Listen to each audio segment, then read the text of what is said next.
That is not where it's supposed to be coming out of.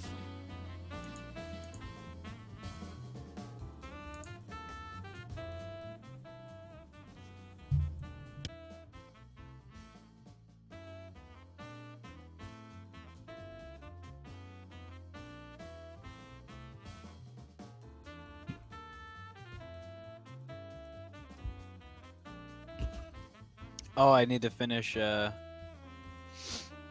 hold on. Guess I'll be there when we actually start.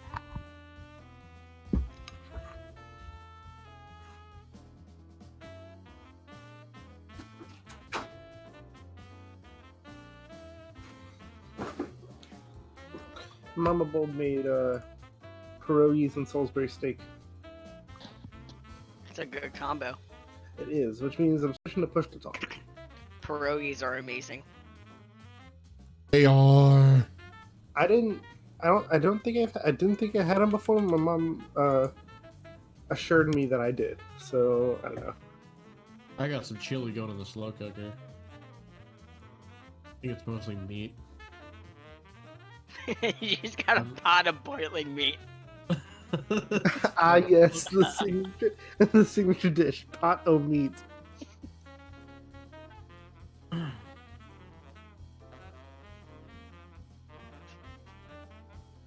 Shitload of onions. L'oignon. I got a new email. Well, we got nothing from the FAA, so or not yet, at least. Also, I need to check that. So I have a question for anyone fluent in French. Anyone fluent in French? Oui. Omelette du fromage. Omelette du fromage. My question is, why is French so weird? Yeah. I mean, English is pretty weird too. Yeah, but like, there's a bunch of Spanish speakers at my work, but I'll say some of them even say that they find English easier than Spanish. I don't know. Which I didn't believe, but they assured me that. It's definitely an opinion thing, but I don't know. French just seems really random with a lot of the things. I believe that when it comes to French, at least I know one of those European countries, I'm pretty sure it was France, scribes used to be paid per letter when inscribing things. And so they literally would stretch out words as much as possible, making them longer just so they would get paid more.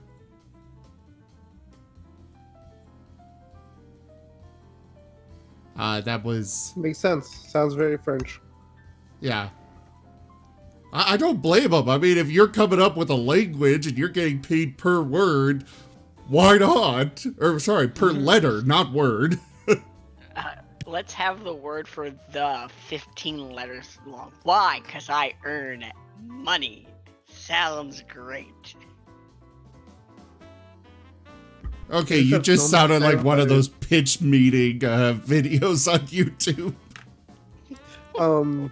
One of my favorite explanations of the French language was first you learn Spanish, then you learn Italian, then you subtract the Spanish from Italian, and then you're left with French.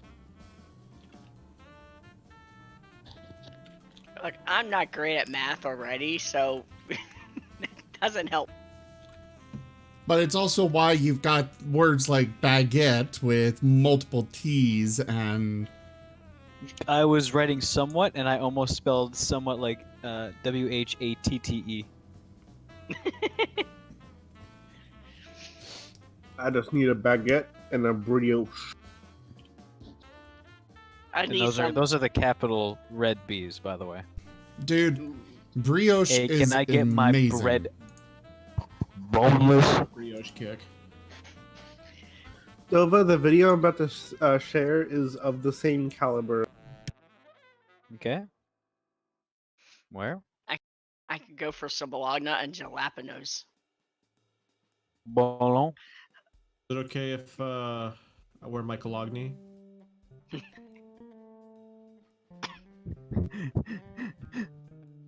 Rutro.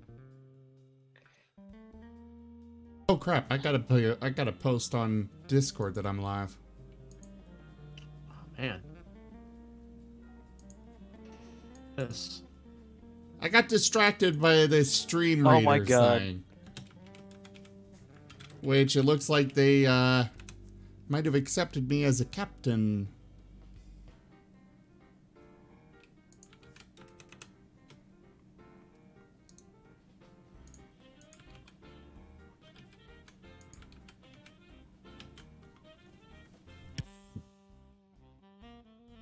How'd you get this video of Raku?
Oh hey, my midterm for my online walking course is open. Okay, can you? Okay, I heard Excuse what you me? said in my brain. Yeah, I think exactly. I had know, a right? stroke. I'm fully aware. The fucking Tamagotchi? Keep Alright, walking so- with it's online. Settle down. All right. First of all, I bought the source book. Second of all, it's basically I have to do a walk three times a week, post and then take a picture and then write a reflection about it. This is 1 credit, mind you. This is the last credit that I need. Sounds like a typical college course. This is pretty atypical as far as courses that I've taken. I don't know. Our Our place Westminster does some stupid things. Westminster has a zombie apocalypse class. Hey, I want that. That was class. actually that was purposely a BS class. It was for 2 free elective credits, and you get it for free if you did this semester. Zombie course. The person who taught it was the old director of security, and he's also has degrees in epidemiology and chemistry. Mhm. Like he was in Africa during the initial Ebola outbreak, so he knows pathogens. So he based all of his knowledge and kind of taught a class of how it would really happen. Oh, nice. Yeah, it was actually kind of rad. And then you went out and did push-ups and runs to get ready for the apocalypse. No, we had to do a lot of situational things, and at the very end, we were supposed to either complete this big ass like backpack that with a bunch of gear, or have a video to teach you something. Mm-hmm. And so me and my dumbass friends decided to go out into the mountains with just an arsenal. Like, there were so many guns on this camping trip. And we had to ditch the whole thing because the video ended up sucking, so we just camped out for a weekend and then came back and built the bag.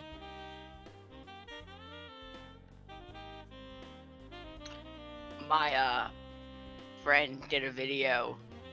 He was doing film school, and he was trying to do like a make a trailer or something, and he did it based on like localized psychotics, So there's a video of me online somewhere running head first into a tree.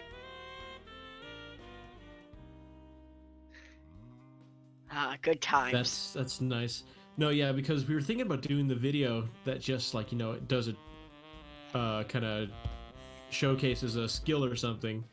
Then me being a dumbass to my dumbass friend is like, what if we just made like a zombie movie trailer and just had the trailer scenes be kind of explaining things. Like I said, never ended up happening. Oh, but that's such a cool concept. Yeah, we had. It just turned into one person trying to do like a showcase of different actions of guns. Like pump action, lever action, charging handle. And it turned out really lame. So we're like, we're not using this.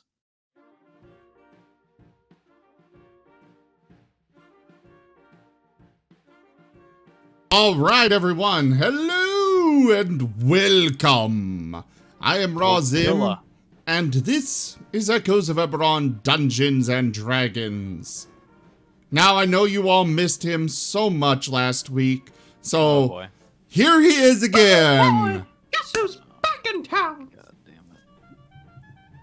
it. I survived. Oh no, that's kind of dark for this. Oh, but I'm back. Oh, oh, oh, oh. Let's see how long we can go. Oh, Oh, oh, oh, oh, oh, oh, oh. we should start. Mickey, yeah. if you're gonna That's out of the way. have I forgot to some, lotion on my hands. Back of my hands are dry and crusty as hell. if you're gonna have some Kinda time with Minnie, preferably not on mic. I was gonna. Oh, that Hannah! Oh, oh, she just left. Oh, Good to know he's I dug really it. fast. yeah, holy shit.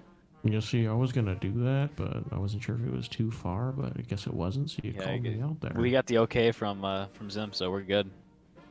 I guess. Anyways, let's just fucking start. Let's get the fuck past this. Yeah, let's move on past this horrible bit. We've never had this interaction before. Yeah, this is okay. Anyways, hello, hi, Oh. how are you? Last session, you guys finally arrived in Sharn, the city of towers. Unfortunately, Inun was incapacitated for basically an entire day, being afflicted by something called manifest sickness.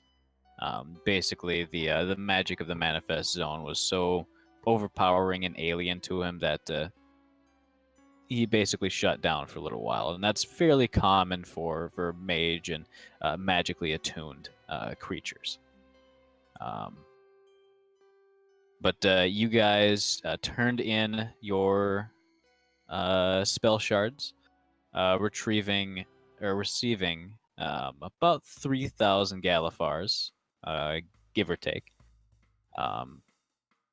and have been given a few more kind of tidbits of information, a lot more avenues of where to go next, and you've basically got quite a few, or kind of an open road ahead of you. You really guys don't really have any plans at the moment, aside from perhaps going and meeting with the University of Morgrave University. The order's important there.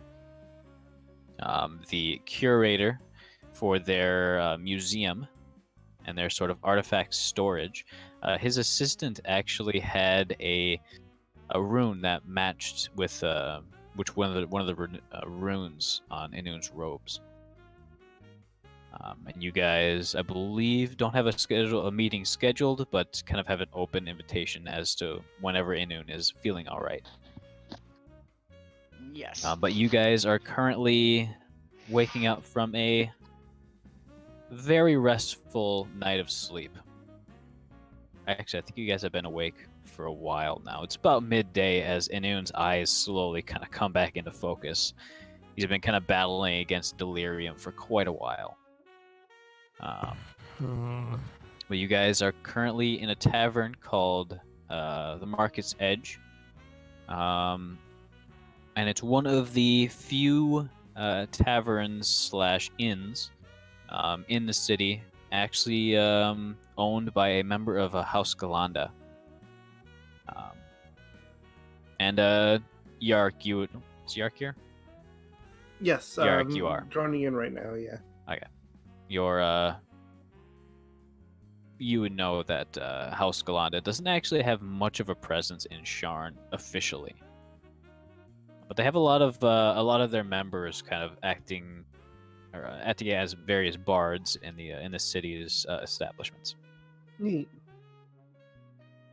So, what do you guys want to do? You guys did do some stuff over the week. Various selling of artifacts, enchanting of various equipment. Actually, I think that was a retcon that happened much earlier. But yeah, what are you guys doing?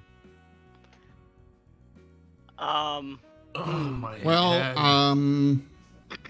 did Sinel get the second day of training done, or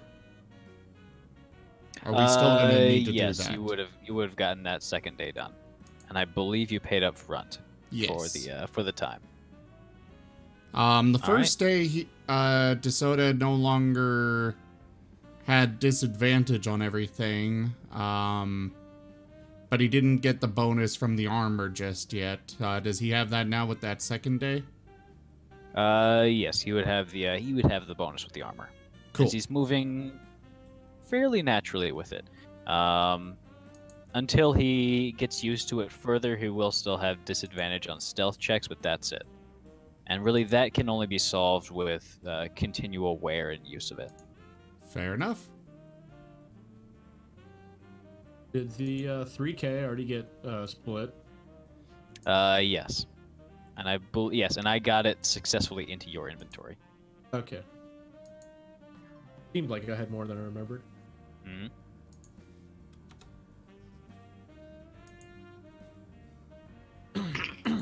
So where are we all at exactly? Or do we all have our own rooms in the inn? I think you're sharing a room. With Sinel. Oh yeah, I did bring him into my room. Mm-hmm. I got my boys. You wake up with Dissota sprawled across you. That's exactly what I thought. I was gonna say that Anun is laying on the floor. It's kind of like idly petting Dissota's tail.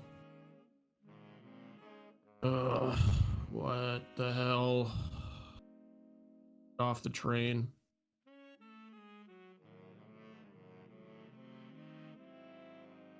Dissota kind of gives you a few licks on your face before getting off. And by a few, he means you're basically drenched. At least Dissota answered my question. Sorry, I missed the question. I heard train and I was like, oh crap. Yeah, if Anun was asking if they got off the train. Yes, we're off the train.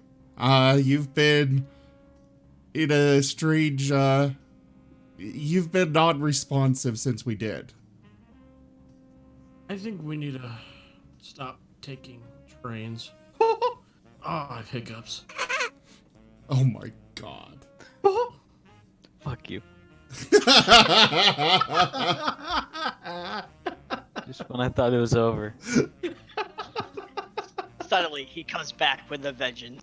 Yeah, jeez. Where are we at? We are in Sharn, in the Market Side Tavern, something like that. Yep, you're in the Market's Edge Tavern in the Trade Fair District. Market's Edge. It's in the middle level of the middle plateau of Sharn. You should have access to the map. Actually, I think if and I you shared it will. with if you shared it with Yep, us, I don't think he has it. Okay, well, I do. it's shared I have now. it. And I will repost the maps real quick.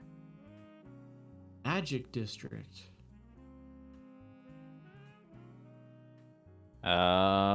Just so that you have all of them. All of them. Let's see, lower, middle, and upper. Skyway, you really don't have to be concerned about.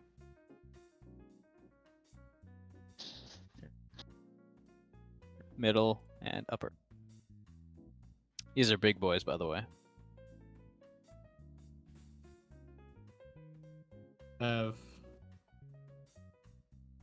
Verveer and the Sharn maps. Yep, and you can, I mean, look at those if you want, but otherwise, we're going to be, you know, you have access to the maps in Fantasy Grounds.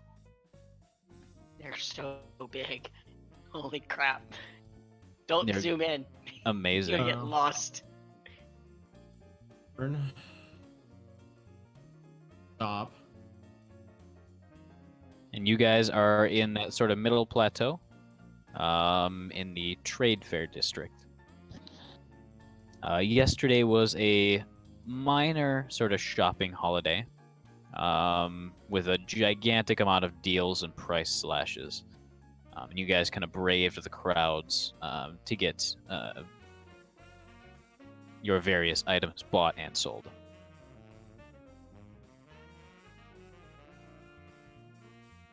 But now it's a little bit quieter. The sort of endless noise outside the tavern is a little bit quieter than yesterday, and the actual traffic inside this tavern in specific is a little bit lower.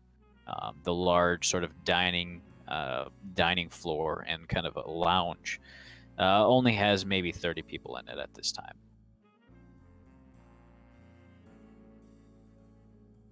What are you guys doing? I am probably still sleeping like the dead with 2 bodies on top of me. Sindel's gonna go You'd out be of his correct. room and knock heavily on the door to the others. Anute's awake! Why are you talking so loud? What do you mean? Stop.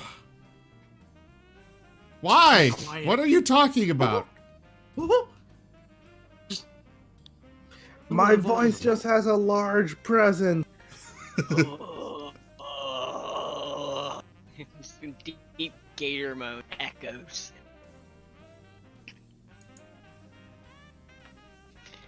Let's see, gets up to answer the door. I fall off of him without waking. Good, you're up. How you feeling? Who? I'm going back to bed. Me?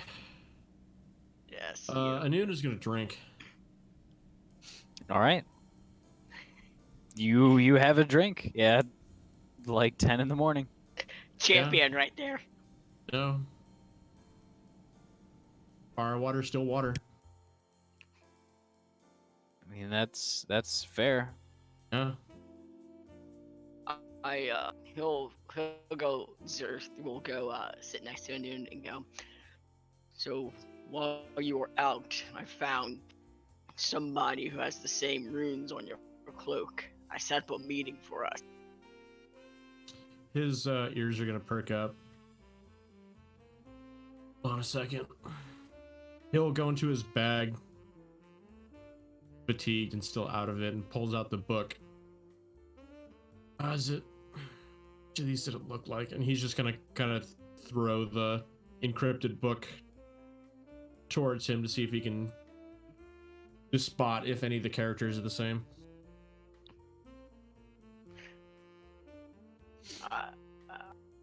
Are they the Give same? me a history check. I'm so good at this. Yep. He's such a morning person. You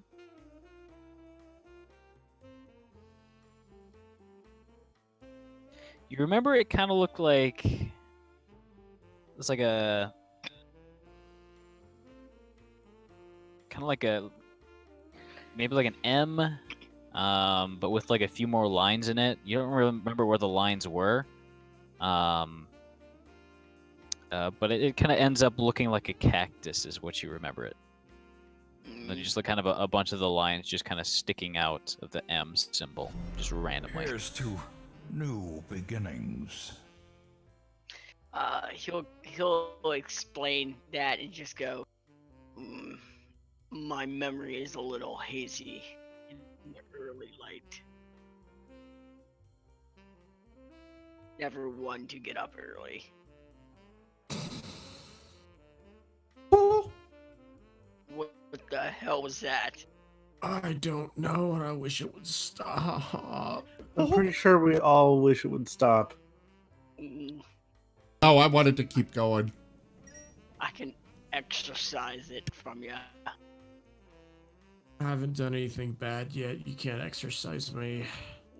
It sounds demonic. Oh my god. Now I've just got visions in my head of Mickey being exercised out of a noon and then becoming a character in the world. I sound dramatic, do I? God. Attack it with a fireball. Go ahead and everyone dexterity. Go ahead and give me a sanity save, Noon. I don't have this stat anymore. Oh my god. I'm dying. I can't breathe.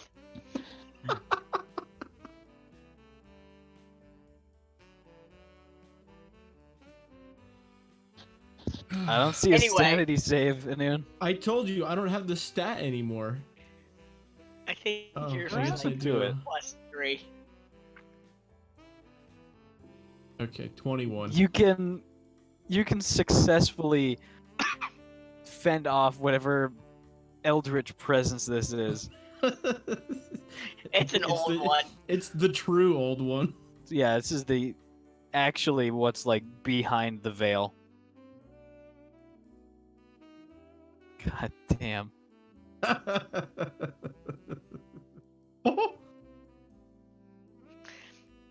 He's gonna drink more and that calms down his hiccups. Word of our community's acclaim. All right, you're spreads. starting to feel a little bit warm on the inside, in a good way. My tails ignite. Lucery.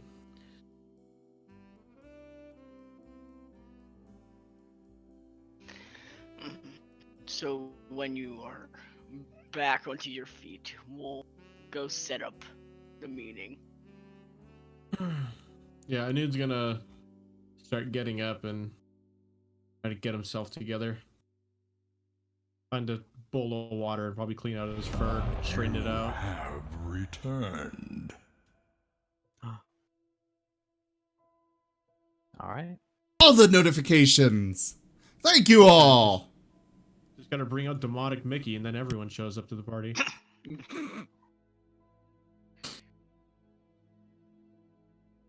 I was not expecting that to happen.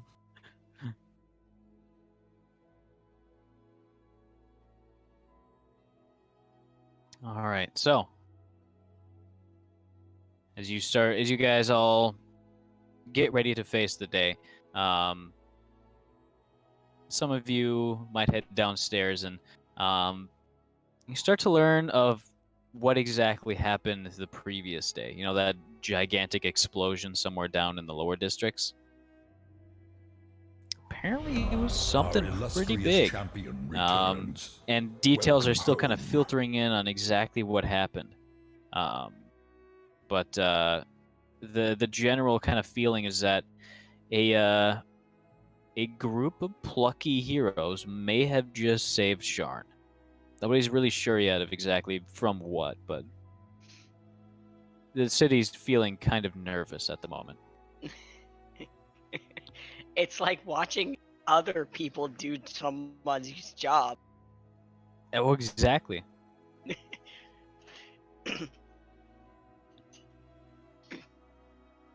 Mm.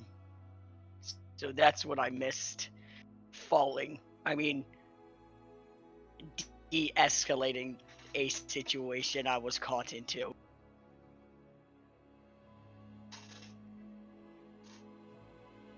Mm. And then Zerth would just kind of get up and just wait out front, smoking his cigar. All right. Yeah, Wait. once Anun's cleaned up, he'll meet him out there. Eric's gonna grab some breakfast because he's always cleaned up now. All right. From a tavern or from a street vendor?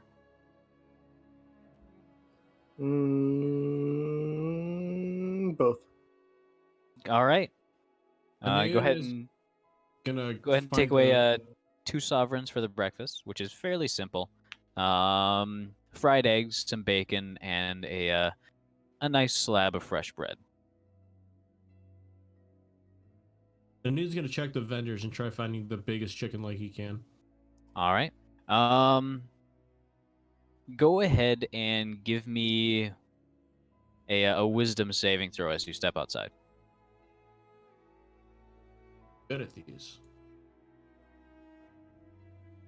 Sinel is going to finish his breakfast and head outside as well. Breathing All right. deep of the fresh morning air. As you step outside, kind of transitioning from the, it's fairly well lit inside, but it's still very sunny outside. Your eyes adjust and you see towers, basically going up into the sky in front of you with the tops of them basically out of sight. And then below, you can see beyond a railing, it just continues to go down for an equally, almost infinite distance, what it looks like. And with that, you successfully avoid a profound sense of vertigo as you're able to kind of keep control of your mind.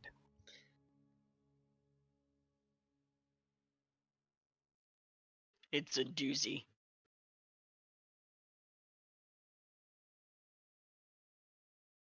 But anyway, after collecting yourself, you managed to find a street vendor, a rather large half orc. I need to. Actually, say he would something. be a. I was muted. I didn't get to say what I meant. Oh, okay, sorry. Yeah, he's not. He doesn't have the vertigo, and he's not exactly disgusted. I'm trying to think of the word, but Astounded? He Or not really positive. It's he's seeing all these buildings he can't see the top of, and they keep going out everywhere. Where it kind of seems to him, it's kind of like a facade. It's a man-made forest, but it's kind of twisted, not okay, alive. disdain. Sure. I mean, he's not gonna run immediately out of the town. He's just not a fan. All right, displeasure. Hasn't been maybe. somewhere this crowded before. Yeah. All right. So modernized. As you make your way through the streets, you manage to find a street vendor, a rather kind of portly-looking human with kind of balding, looks fairly greasy, but he's selling a lot of various fried and roasted meats, and one of them is a chicken leg that is about 3 times the size of a chicken leg. And if you want to buy it, they're going for a sovereign a pop. And they come with a little, like a little super cheap, piece of parchment to hold on to. Oh yeah, I'll buy 2. All right. Go ahead and take away 2 sovereigns, and now you are double fisting turkey legs. Nice. I am just going after them. As you haven't take eaten bites in a into it, you few realize days. you haven't eaten in like 2 days, and you're just Yeah, exactly. just stuff's flying everywhere. You think you may have bitten through a part of the bone and just eaten it, but you can't really tell. Yeah, that's. But it that's is fine. delicious. Marrow's good. And Yark, What kind of food are you looking for? Deep fried desserts. Deep fried desserts. Because on my first trip here, I saw them as I was walking by, but I wasn't allowed to go get because we were working. Mhm. You try to find that same stand, or that same little like stall built into one of the bridges, and you can't. It must have moved out, but kind of just down the street is something, a stand selling something similar. It looks like kind of a tangle of like super sweet bread noodles, basically funnel cakes. Oh my god! He gets a whole full-size funnel cake for himself. All right, that'll be 5 crowns. But it's light, it's fluffy, and it's super sweet. But at the same time, really, really kind of buttery and oily and rich and fantastic. Easiest 5 crowns I've ever spent. Mm-hmm. And I'll assume that the rest of you are basically getting your food at the tavern, which would be 2 sovereigns. And already paid. All right. He paid for several days of of everything. All right. And you kind of spend your little wooden tokens.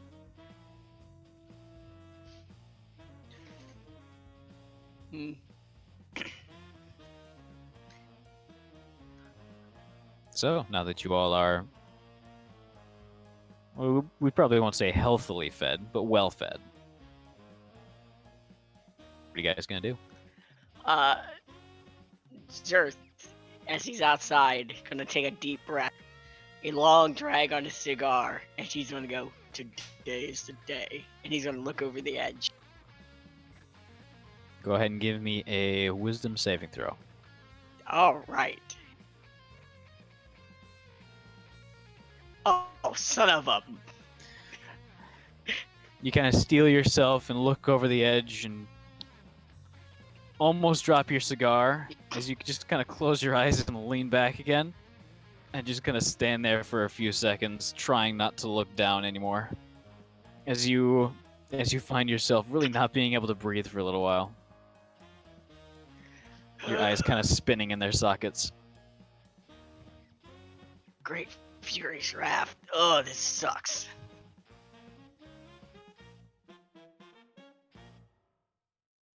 And he's just kind of hugging himself.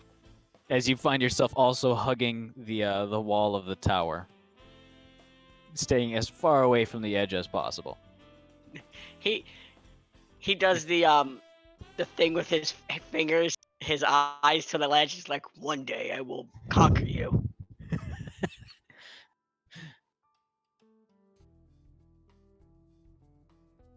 As he's just like scooting along the wall. It's better than last time, though.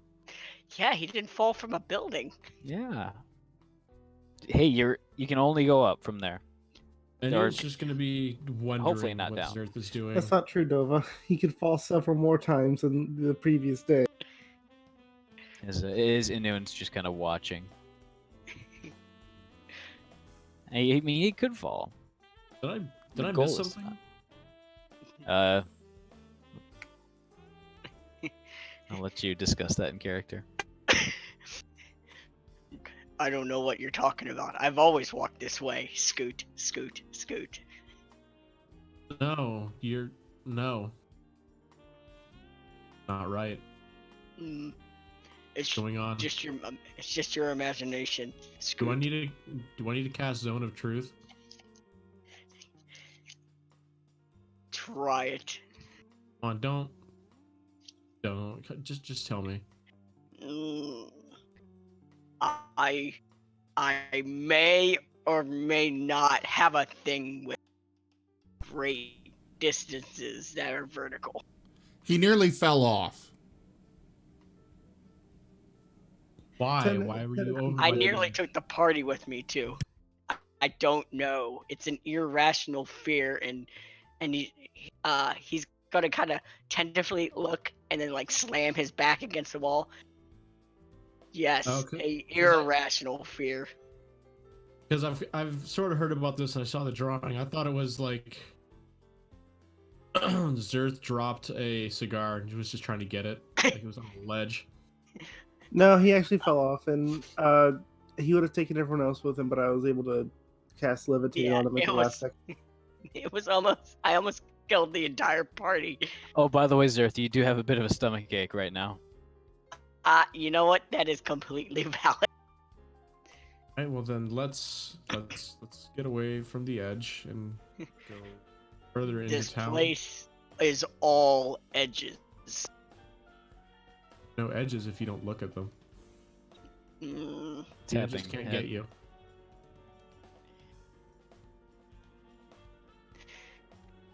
you know what? Next time I'm. You know what? Next time you're coming with me. Okay.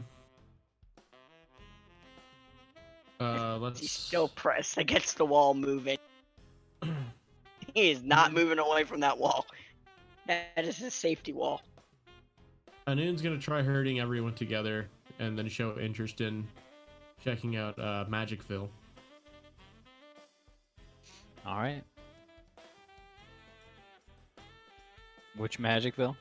Everbright in Middle Sharn. All right. I have no idea where the hell we are. You guys are in Trade Fair, Free. so like directly north.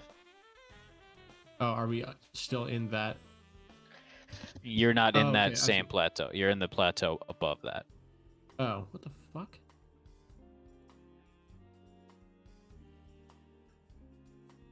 You're on the same map as us, right?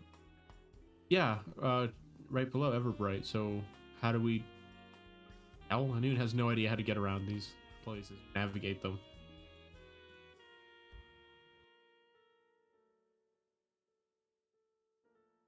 He's You just guys gonna gonna be. say in character? Well, I was going to, but then I realized I'm not there. You'd probably what? eventually No, make your way back to the inn at this point. With I a said- giant bowl No, of I funnel. said Anun herded everyone together. So I probably Oh, brought right. Zerth Um, outside to the dining area. They're sky boats. What are they actually called? Sky Again? coaches. Sky There's coaches. They're like also- floating boats. Yep, there's also quite a few bridges and various lifts that bring you up and down and kind of across the city. Though travel between wards, so basically between the central plateau to the kind of lower central plateau, would need a flying vessel of some sort.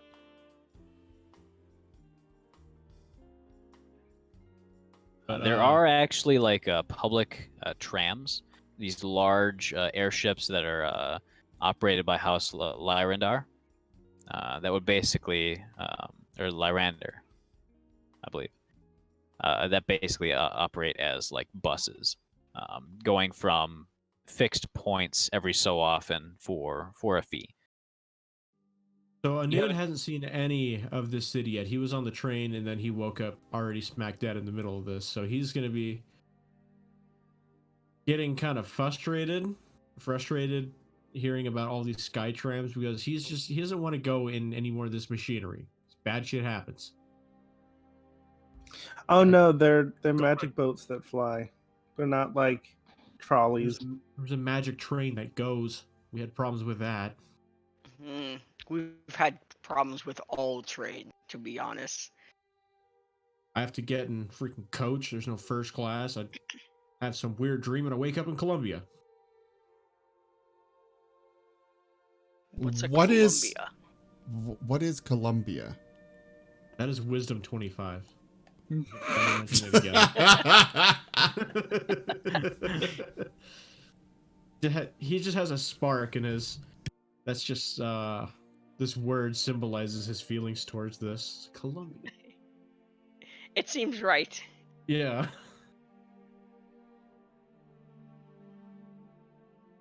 So Anun's good to go. He's just waiting on you guys.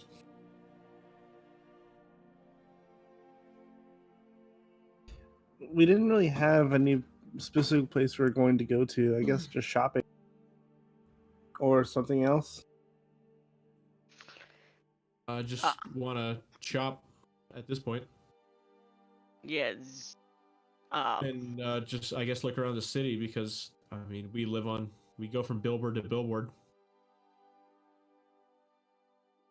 Yeah, we Mhm. we had to set up that meeting, but other than that, we didn't really have a Oh, yeah. finite plan. It's definitely gonna know what the meeting. He still has the tent. I have plans for that though. Do you have a bag of holding, or is it on the kind of on the exterior? My bag of bones is on the wish list. I don't have one. All right.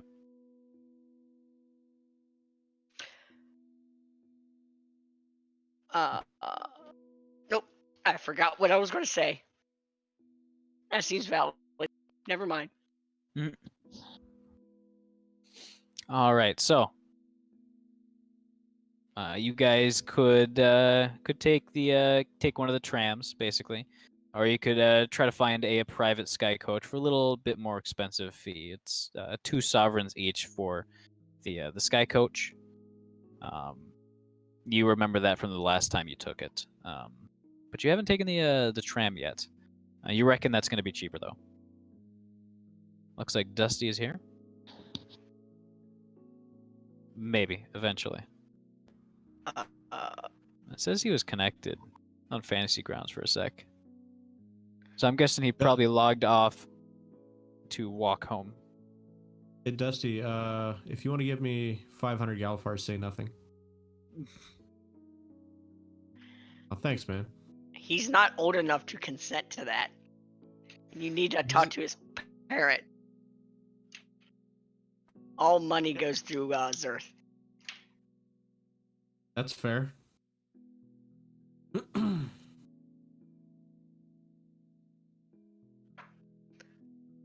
Okay, so.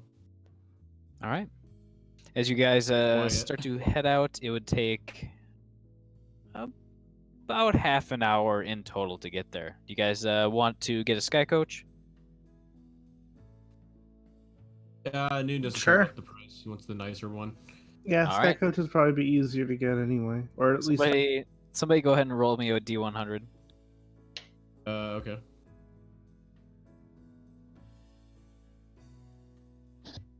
All right. You don't happen to see as you go to one of the kind of landing points for the sky coaches.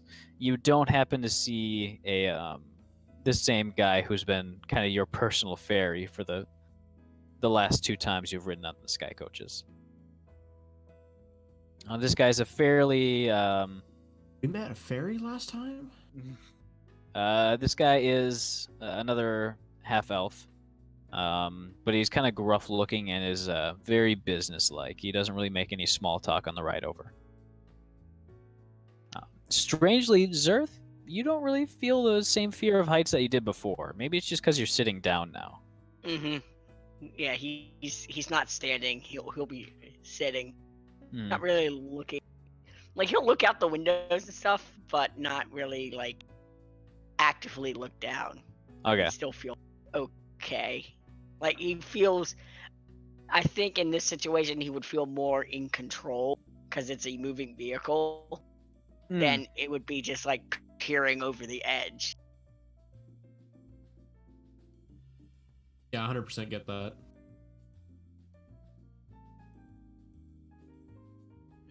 This is nice. Oh, Dova. In any of my spare time, I'm gonna take out and work on that the ribbon, The what? the cur ribbon that I'm making for Dusty. I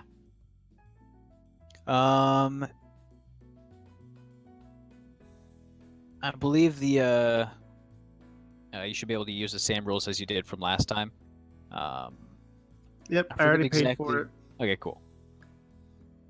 I believe it was just 50 Galifars, but Worth of just kind of magical silks and materials that you can fairly easily source, especially since you guys are in the trade fair district. All right. So, Then you guys- Noon is gonna transfer currency as well, or exchange all right. on a bank or something. Yeah, there's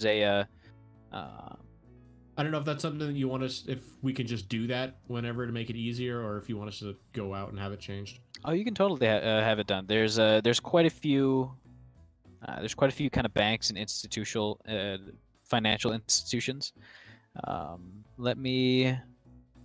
No, I know, but what I mean is, whenever I do it in character, I've always gone to like the tavern or something to see if they can exchange. I don't just do it in my menu to clean it up. I don't know if you care. There's quite a few banks that you can get it exchanged at for basically free. So yeah, don't worry about it too much. I just meant like if I'm in the middle of the cave and I'm like 600. Oh, I mean, if in the middle of a cave, then no. Yeah, that's what I meant. Okay. So you guys can make it to the Moorgrave University campus, and that's going to be in Upper Sharn.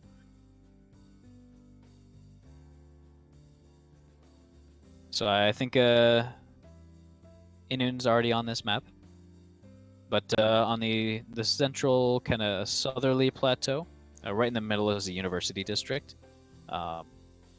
As you guys head into the main hall, this gigantic dome-shaped structure with the kind of dome-topped tower with all the various offices and classrooms in it. Very large lecture halls and Lareth Hall. You guys head through a few staircases, heading into the lower level, kind of middle levels of the tower, down into the Dazina Museum of Antiquities. You don't actually head through the museum, but you head through that same side door that you passed through to get to the office of the curator before. You kind of give a few knocks as you hear a little bit of scuffling from inside as the gnomish man kind of peeks through the door and then pulls it open, welcoming you. And you see that on his desk, surrounded by a number of various kind of runic inscribed magnifying glasses and arcane equipment, is one of the spell shards. Oh, wonderful, wonderful. I was just about to actually send for you. You take a seat. You want tea, water, coffee? I'm good. Coffee. Garrick, you'd be the only one who know what coffee is. Oh no, you just asked for it anyways. Coffee, but like All right. coffee, but like mostly milk, please. Okay. Okay. The chef As he, say I'm not allowed. The chef say I'm not allowed to have a caffeine. And he looks at your very kind of small frame and kind of nods and says, "Well, it's kind of a yes." As he heads into the side room where his assistant works, basically repeating your requests back to her. She heads back further in the back. You don't really know where as he comes back into his office proper. And his office itself is very Spartan. There's very few decorations or kind of antiquities displayed on the walls, as you might expect from someone of his kind of line of work. But it's a kind of large, spacious desk is currently cluttered with a handful of texts kind of open to random pages and this large arcane kind of like spiderwebby equipment. And as he says, I've uncovered something quite interesting in one of these spell shards that I think you would kind of like to know about. It actually, one of them contains a mind. I think one mind. It might be two. We're not quite sure yet. Interesting. But you In know that there's a mind in mind? there. Yes, a mind. A sentient consciousness? Yes. Maybe not mostly sentient, as far as we're aware. It bears quite a few resemblances to to how a warforged mind is kind of first established. So we believe that it might be something related to that. And you can actually have a look through the equipment, though I don't know that you'd be able to quite understand most of it.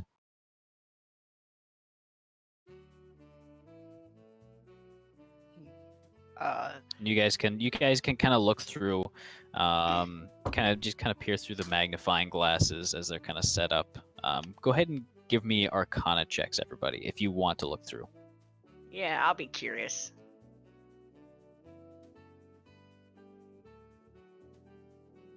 Sinnoh's curious, but he wouldn't have any idea where to start with that stuff, so... All right. Yark's curious and would have an idea of where to start with that stuff. Mm-hmm. And Yark, you would actually have advantage, since this is precisely your line of work. Sweet. Okay. Oh, Plus wait. 6, so 20. Okay. Okay.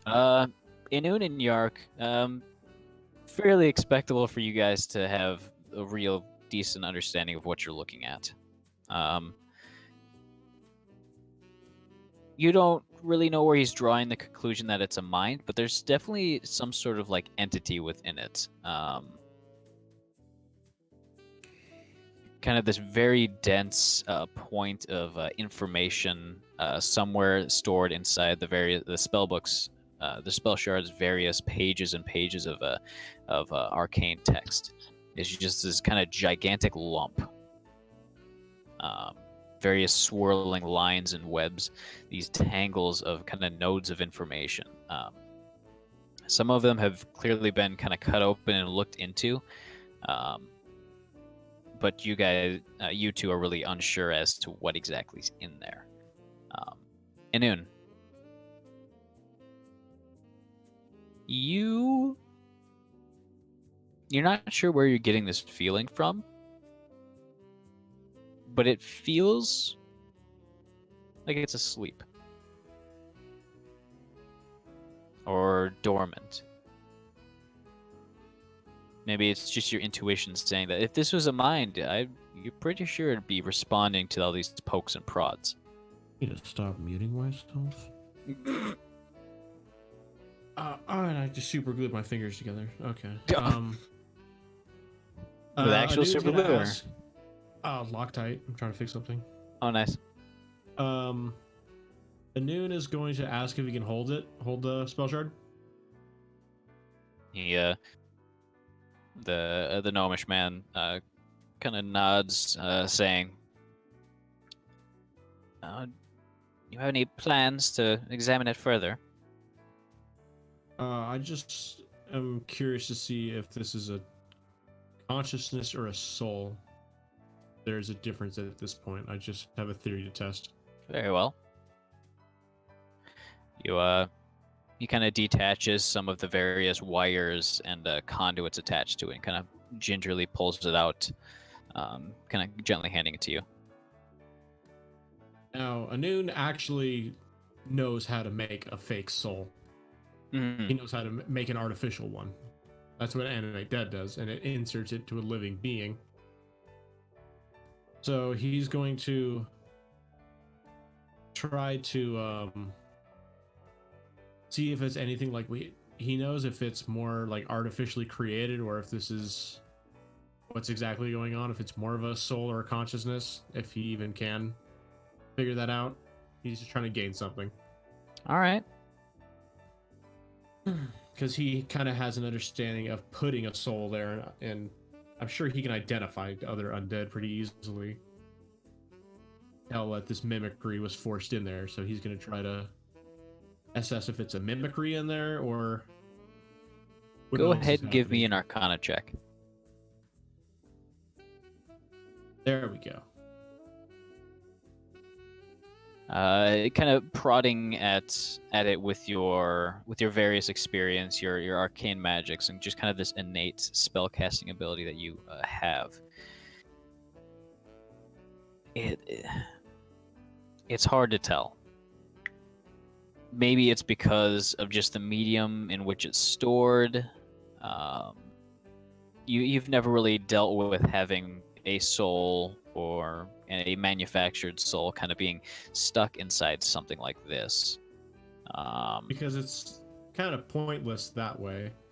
Because if I made a mimicry of a soul and put it in a soul cage, what did I have? I have nothing. Mhm. Okay, so that he's learning something, and he'll cautiously give it back to the man. He'll grab it back and start to reconnect it to all the machinery. As he says, you wouldn't happen to have any sort of insight of where it was when you found it, right? Maybe that might hold some clues. Oh yes, I can recall anything that's happened this month. I mean, technically, relatively speaking, it was this month. Time changed. This, Yeah, judging by the various engravings and the various colorations and flaws in it, this was the one that was at the carriage, in one of the pockets of the dead occupants, the one with the mimic where Blue died. Mm. okay, so it was the second one. I think that would be the third. Oh yeah, that's Either way, that was the one. because there was one that Anun was able to read, one that Zerth tried, and he didn't even try with the third one. Hmm. The second one was locked, and I just never got around to trying to check the third one.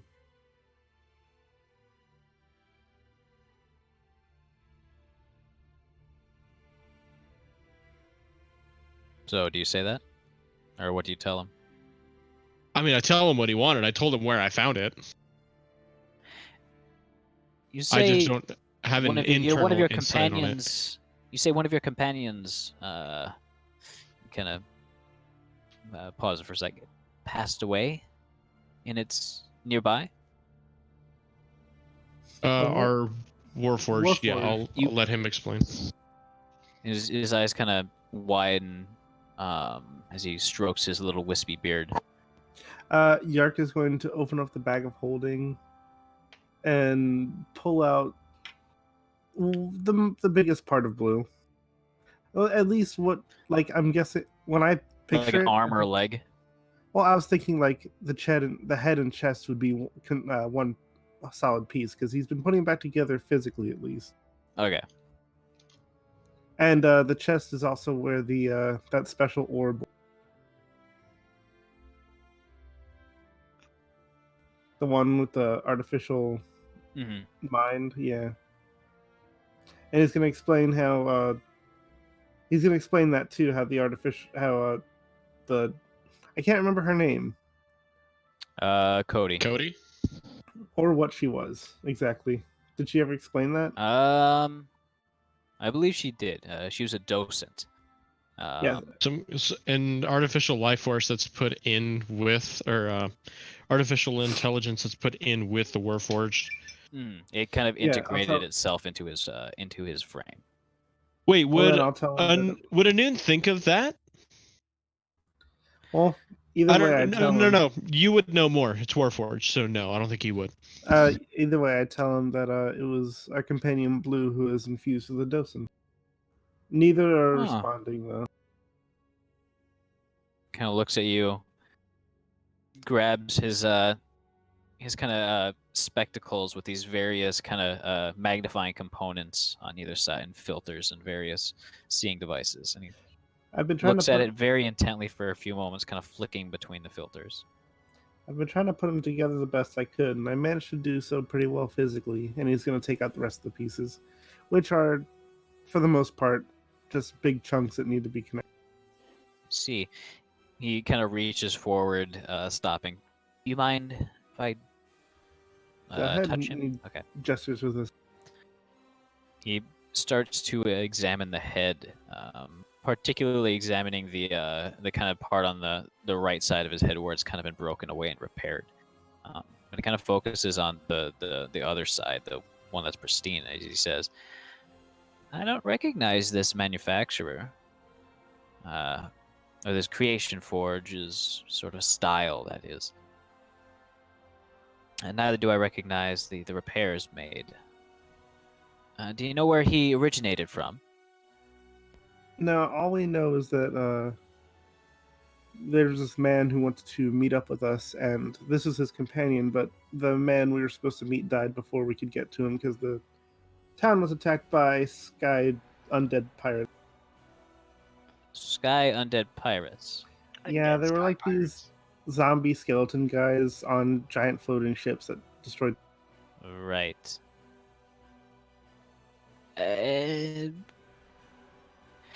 I don't want to concern myself with something like that.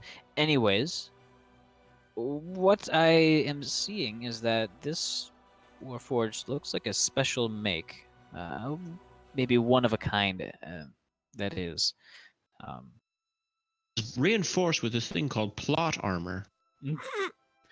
but I see that maybe since this is something unconventional, perhaps that mind inside the spell shard, perhaps it's his?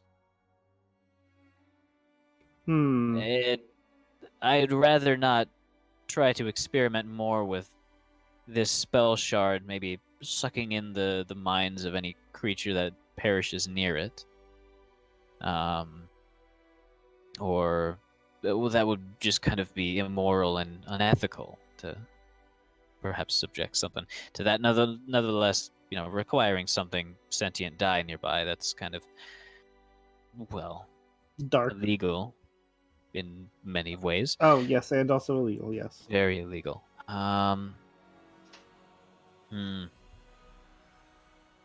I do think it needs quite a bit more research, though.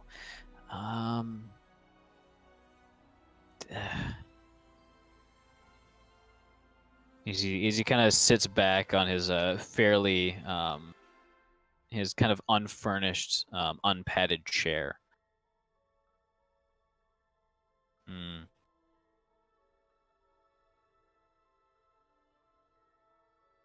I don't know of any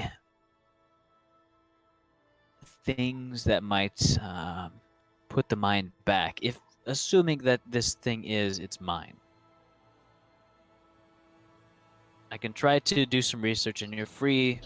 I can give you my my own access to the library. Or not my access, but guest access to the library if you want to do your own research on this.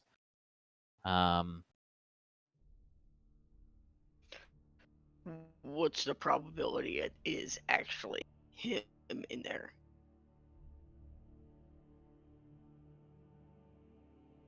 Guessing by the fact that it is still in there, I'd say that a synthetic mind, or perhaps let's assume that this is the docent's mind. It's been fairly well. The docents themselves have been fairly well researched, and it appears that they don't have a soul as we might, but this mind inside, if it is the docent, might be attached to the soul of your companion, your Warforged. So bringing it back out, no matter what happens, might at least bring the docent back. I can definitely see its sort of arcane mind being transposed into the crystal. Zer's tail is gonna suddenly start throbbing on the ground.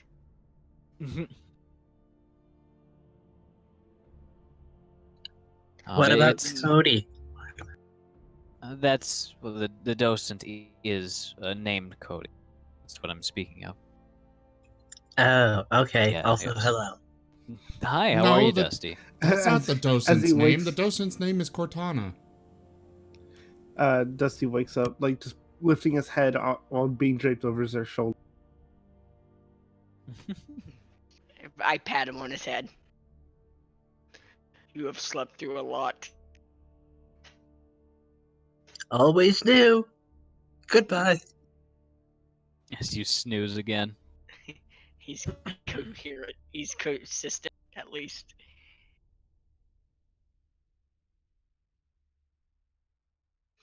The um the gnomish man's going to kind of slowly think about it for a little while longer before saying, I'm no expert in the use of creation forges in any way, but I believe that one may be of use. Now, I don't know of any near this location that are, well, not owned by House Cannith. But there's always been talk of a secret one somewhere beneath the city in the Cogs. Somewhere. I don't know.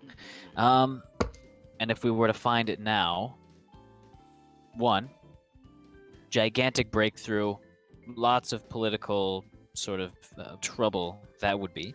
Two, you might be able to use it to bring the mind out of the crystal and back into your friend. Or three, there may be some strange use case that I'm not aware of in a different school of magic.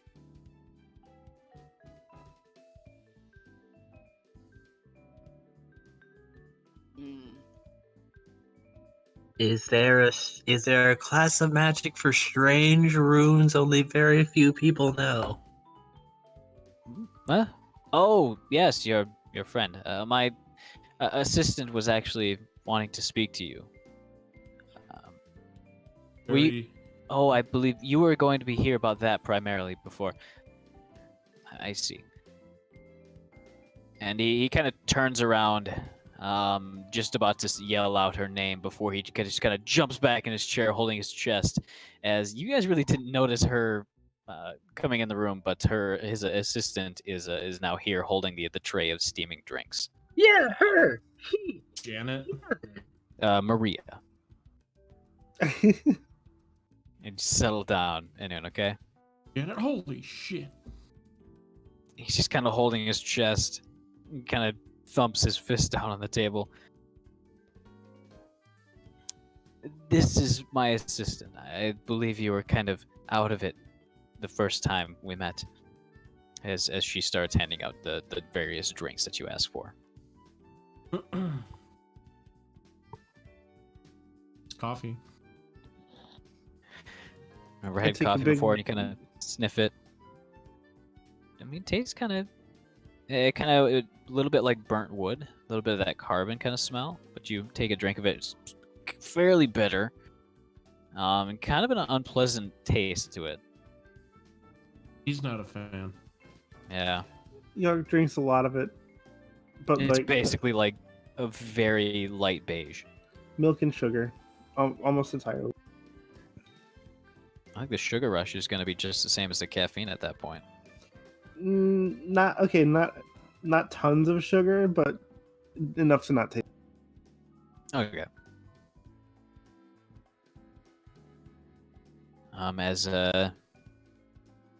As Maria is going to kind of look over at you and just kind of nod and say, I believe you had questions to ask of me?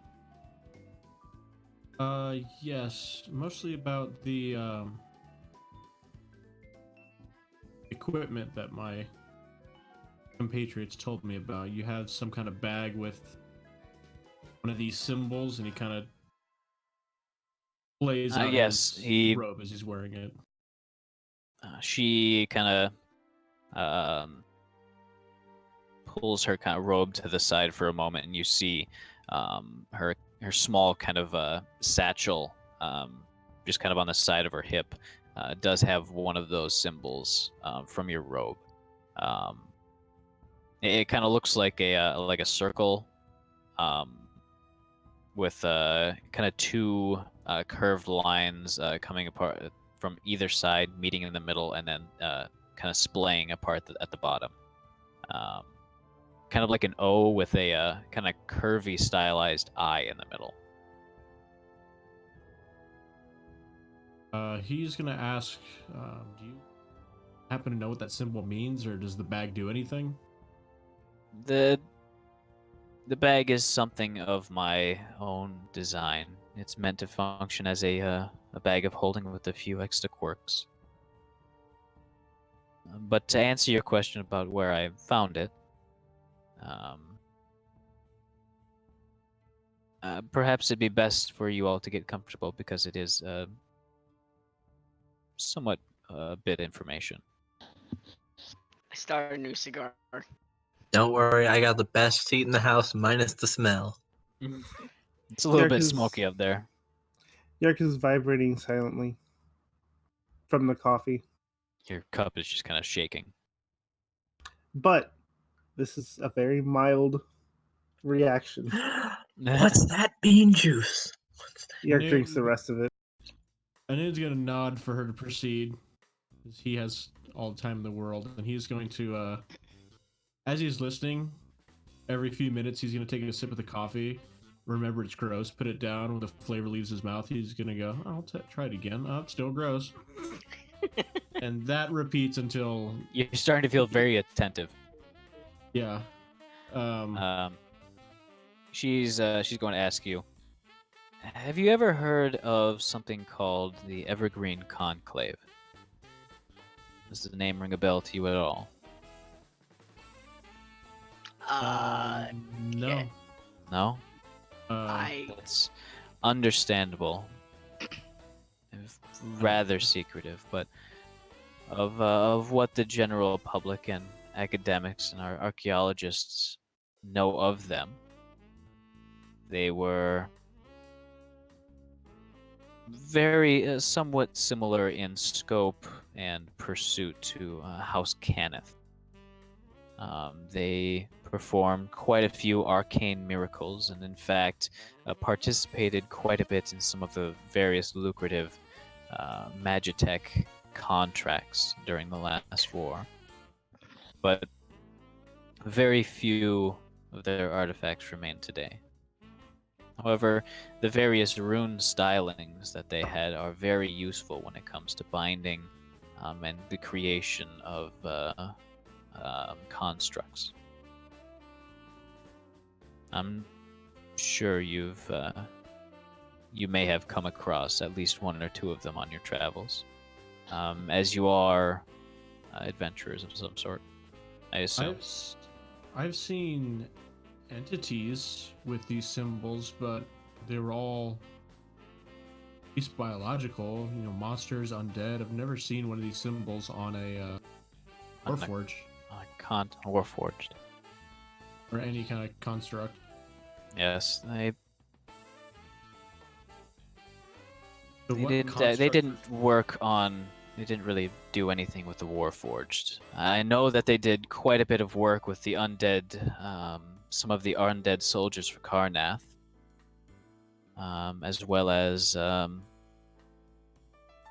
believe they did some work with enchantment of armor and protective magics of that sort. But it was a fairly specialized work that they did, and they kind of slowly disappeared. And with the secrecy that they had, whatever work they were currently pursuing is presumed lost. From time to time, pieces of it show up in various places on the continent. And it appears that you are in possession of quite a bit of it. I've sort of haven't had your natural upbringing stories. All these symbols are implanted like in my mind. I don't know what they mean, but I see them. That's where I've never seen these in the wild. He kind of points to his robe until after this was made, and this was made from what I was drawing. She kind of starts to think. He's gonna pull out his book and kind of start thinking to himself, like, this is rarer than I thought. And he's gonna open it up to the latest page with the writing on it and see if she can understand any of it.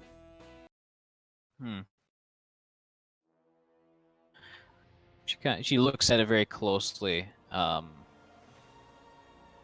of tracing the words in the air.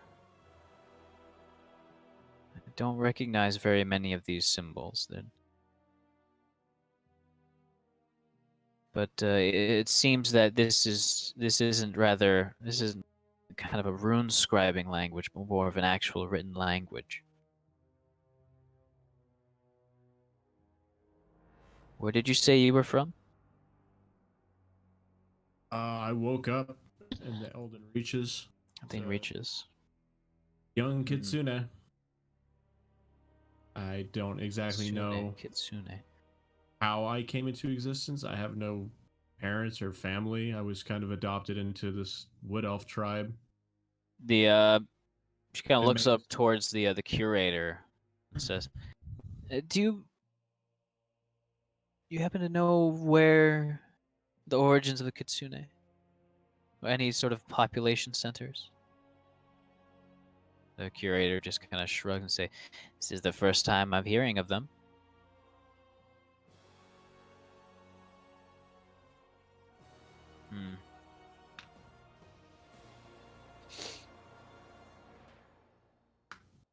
I'm sure definitely more intent on this. Mm-hmm. Vibrating slightly from the coffee. She thinks for a fairly long while. As said before, you're free to have access to our fairly extensive library if you wish to do any research. But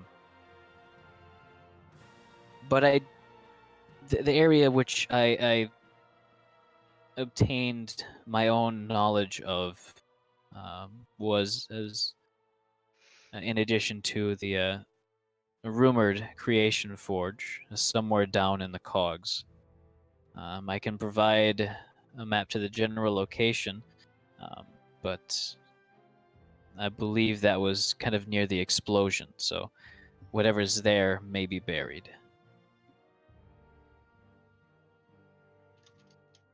And we kind of thinking, trying to see how the creation forge and all of this are connected. Assume you have any more of those bags around?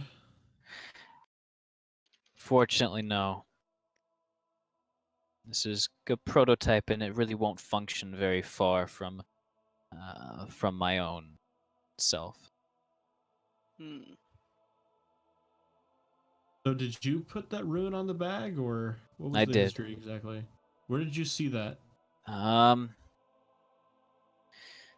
few years prior, I was currently under the employ of the university as an escort, using whatever skills I had to protect the students as they went on various expeditions. And on one of those expeditions, I did come across a tome in a long lost library containing a handful of these runes.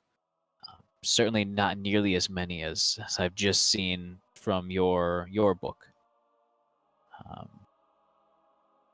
But some of these did have arcane uses to them, and one of them, this one specifically, pertains to storage. Do you have those books or copies of those books in your library now? I do, if you wish to look at them. I would very much like to. Very well. I can give you the location of it within the main library, and you can, of course, pursue whatever leads that you might have. Very much. This helps me a lot. Can you guys give me 1 sec? Sorry. I'll be back in like 30 seconds.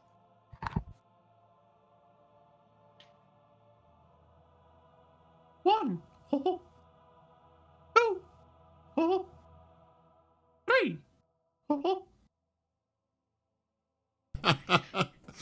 Well, done with that bit now. No, you gotta keep going. No, Comes no. back. I Everybody's just appreciate his shivering thought. in the corner. I feel like there's so much dead air, and I have to do something to talk like 75% of the time.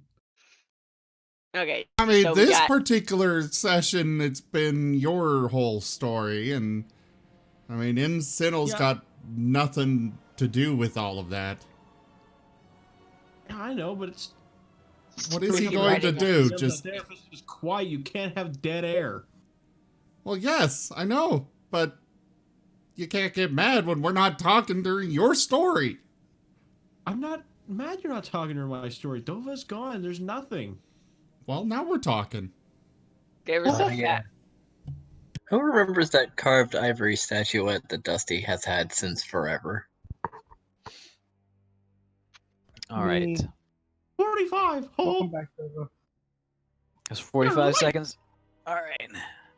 That was pretty. I actually have no idea. I counted to 4, and that was it. Okay, fair enough. As you guys continue to talk and exchange information, the gnomish man just suddenly snaps his fingers and says, "Oh, whoa, whoa. 3 months ago, a team encountered an eldritch machine down beneath the base of the university itself. Not quite down to the hot levels, but definitely in the lower ones. But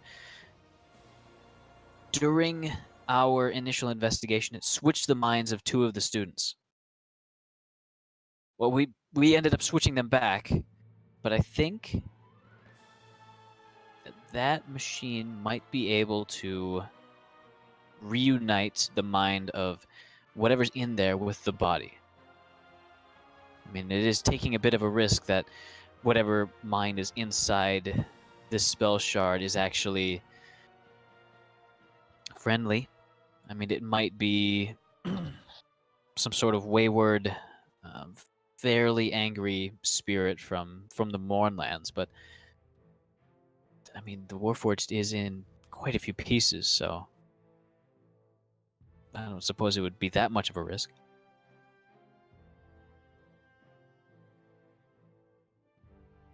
He's just trying to think of the. Is that machine inscribed with any of these runes, or is this a separate ordeal we're talking about? I don't recall.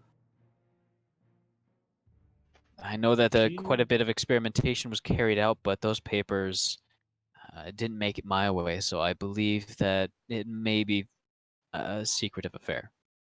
Or it may just be useless and really didn't make the grade for any noteworthy academic papers.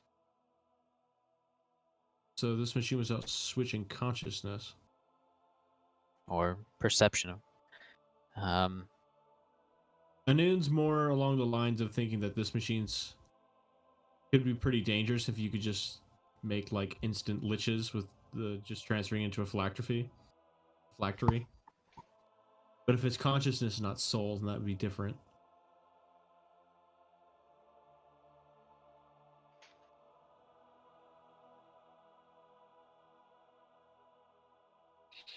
I can find the location and maybe a little bit of info on how to reach it. I'd appreciate that. And is this also a shop or is just information? Sorry? I'm trying to remember where we are. Are we just at a meeting with someone or are we in a shop? Oh, right, you weren't here before.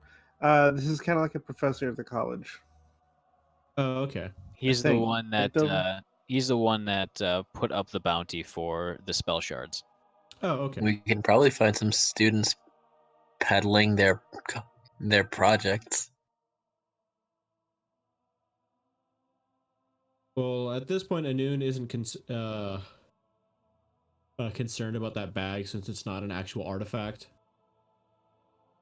Kind of throws a wrench in things. 'Cause Yeah. other people could do that.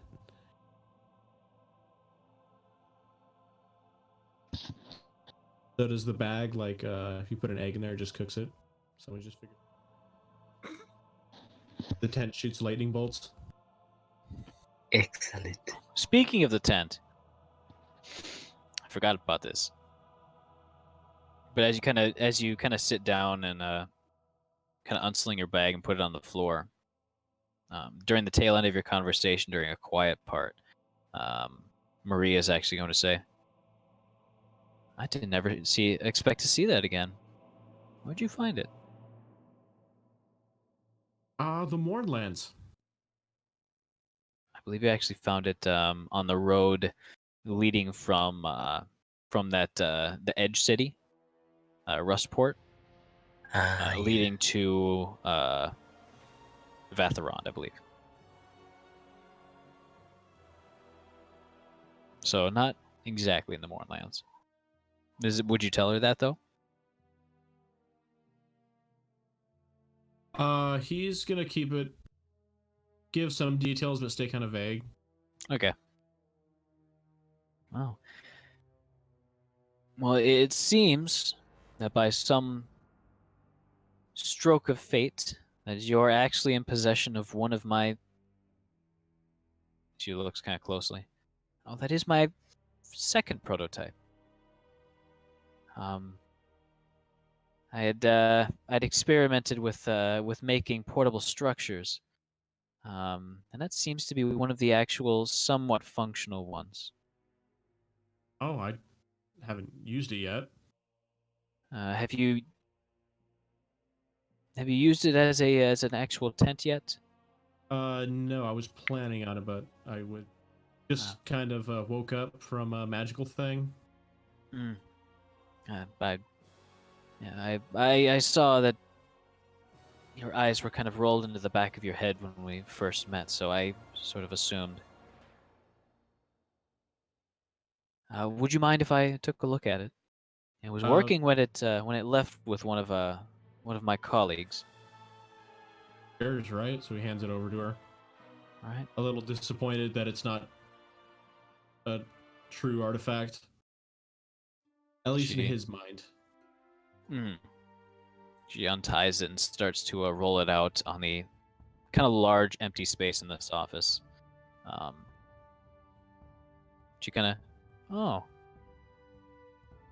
I think you tried to make a modification to it. And you say you found this kind of on the side of the road? Yeah. It's... Did you happen to see a human man? Fairly short with darkish skin? If I did, I did. Do you remember there being a skeleton in it? Oh. It was a humanoid. Couldn't identify. You couldn't identify. Was he too far away? Not much left. Right. Well, that's a shame. Sorry to say. Don't worry about it. He quoted some of my papers without actually giving any sort of Credit? Reference credit to me. Yes. that bastard. Either way, well, it doesn't do me much use anymore. It turns out that it's not quite economically feasible for the price that people are willing to pay, at least. But with a minor repair that I can do actually right now, I can return it to its usable form if you'd like. Very much appreciate that. Of course. She reaches into her satchel, pulls out a very exquisite-looking fountain pen, and then kind of leaning down, dipping it into an inkwell implanted into her forearm. She kind of reaches down towards one of the kind of scrawled-looking runes that looks kind of edited or kind of whited out. She kind of does a bit of calligraphy on it. The ink kind of glimmering before setting into the interior of the tent fabric. Before she finishes, kind of fans her hand to dry the ink, puts the cap on it, places it back in the satchel. It should work now. It's fairly intuitive. There's no command words or such, but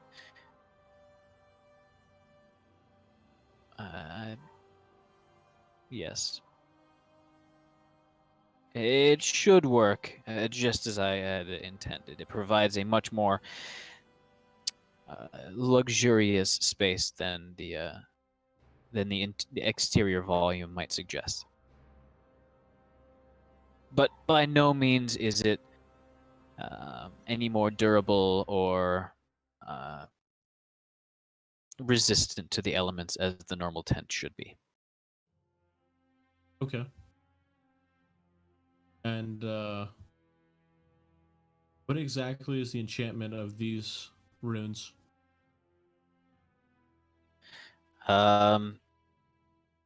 She looks at the runes that you kind of motion to on the tent surface, and she says, "This one is for the establishment of the actual magics within. This one's a very important one. And this one is an earlier version of my refinement of the storage rune. It appears that it was designed to work with a different sort of material. Not dead material. The original rune was designed to work with living flesh. Modified it yourself? Slightly, yes. It was quite a bit of trial and error to get it to work in the right way. He wants. Kind of curious on the process of implementing these runes. Like, is there?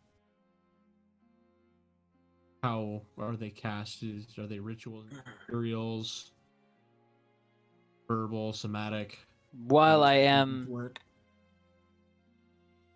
do wish to share as much information as I can, there are some parts of my my studies that I wish to keep to myself until I can perfect them further. That's fair.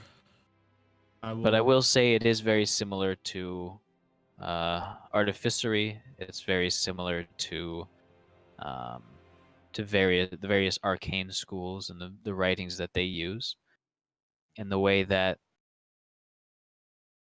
instead of kind of pouring your own magic into the writing, the conditions of the outside world around the writing affect it very much. But it's a different mindset than the arcane one.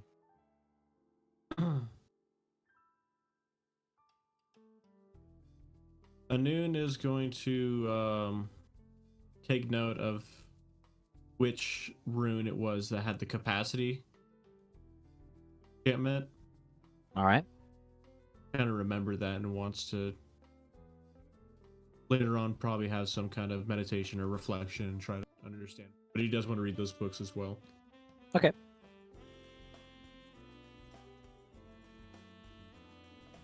So let me know when the campaign's over. I'll be reading. The gnomish man says, "I'd be willing to organize an expedition for you, but I don't believe we'd be able to get very many students who'd be willing to go down there again, considering what happened last time." What happened Wait. last time? Well, the two students' minds got switched. We switched them back. They're fine now, but I don't think there's people who want to do that again. Plus, we've already discovered it, and there's really no glory to be found. But I'm sure there's going to be a trip down there, and you can tag along until a certain point in which you may split off, perhaps. And Power a few Stone! extra hands certainly would not hurt.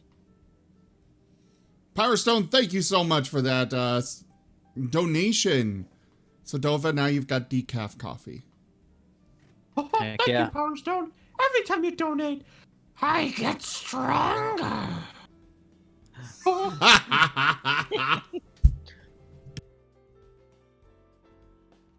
Donation rates Sounds got scary. to 0%. Instant chargeback. we start taking our money somehow.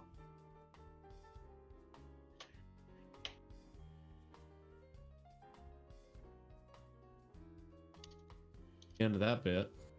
Yeah, that's done. Quiet crunching is heard. They said that the Creation Forge was rumored somewhere in the Cogs, right? Somewhere.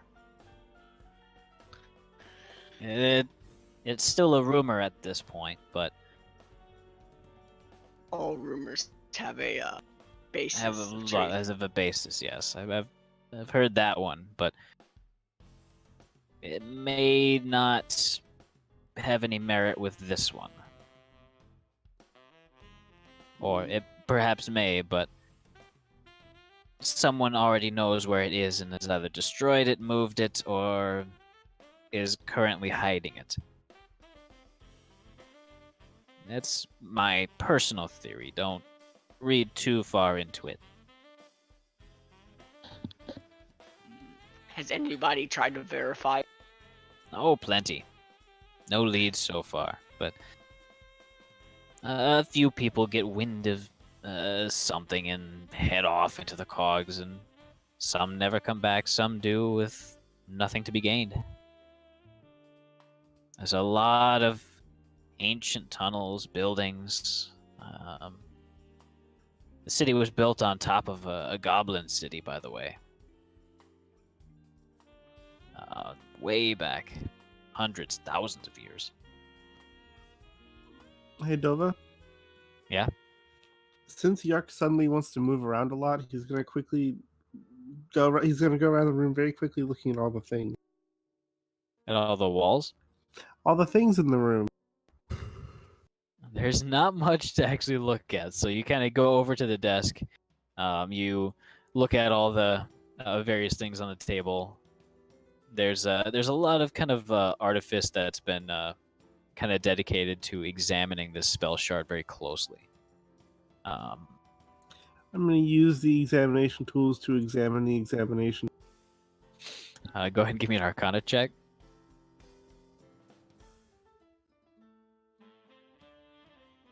They're examination tools. They've got a few enchantments on them. Done. Move on. Awesome. Next thing. You see a globe. I'm gonna spin it. Give me a strength check.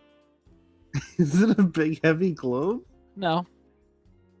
But you are very energetic right now. Luckily, I'm also very weak. Your claws kind of slip on your skin kind of slips on it as you kind of spin it. It spins a few times around before stopping, and the gnomish man kind of looks over at you for a moment before returning to his conversation. Would I'm gonna look towards the group. So what's the plan? What do you guys want to do?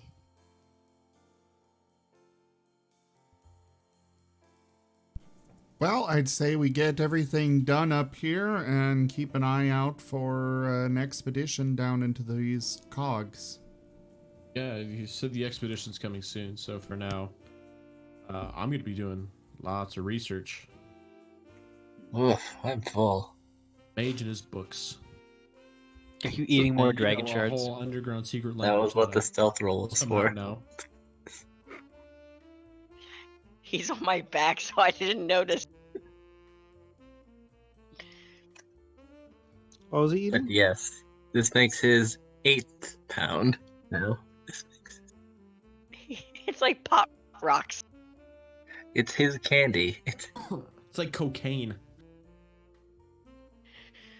Listen, I ate a magic rock and magical things started happening, so it's a good thing, right? What happens to all of us when we're thrown into a nightmare? If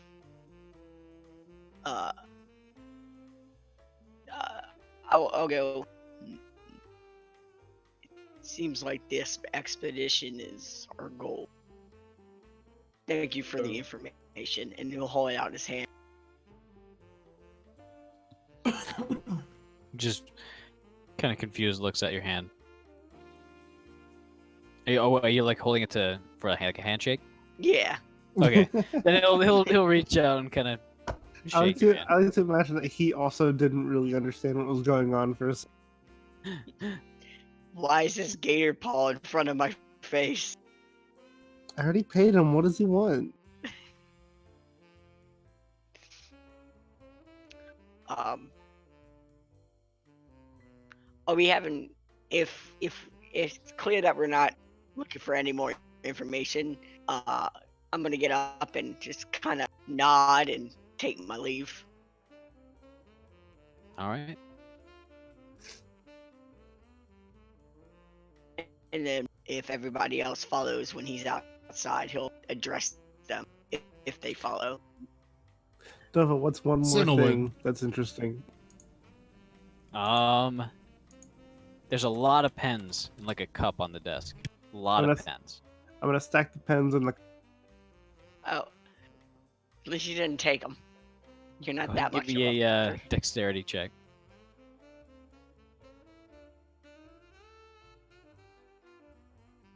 All right, you managed to stack about 4 of them on top of each other before they just fall over with a tiny clattering sound, and the man just kind of looks at you, saying, do you need something to be... Do you need entertainment? You bored? Kind of, maybe. I don't know. I just want to do a thing. None shall see me. I'm sure you could probably Though my find battle cry may give me away. you could probably find a student who needs aid in some way. Okay. And then he rushes out the door. All right. He's gonna look for a student, unless he's stopped by someone else. Mm-hmm.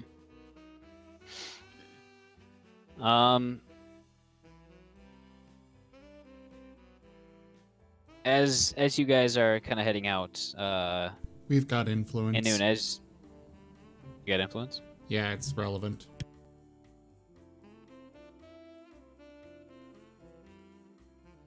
All right.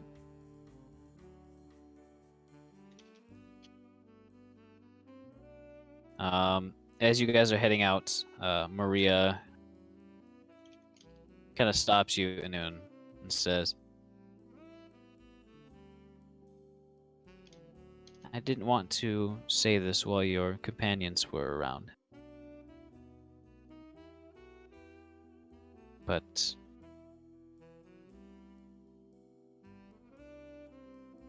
there are things associated with the Evergreen Conclave that most people have no capacity to understand. Stories, rumors. But you may be delving into something that you might not want to know. Just keep that in mind. I think I'll have to do my philosophy is understanding both good and evil of all things, not just kind of more of the concept, not necessarily what bad. Something that helps me understand both of what it is and isn't. I'd like to know more. I can understand that pursuit. As she very politely kind of turns around and heads back to her tiny office in the back.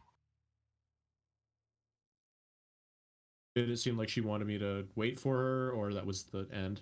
That was it. Okay. And he's gonna go back to The party. section. No, Alright. I told him that I was going to be reading. Oh.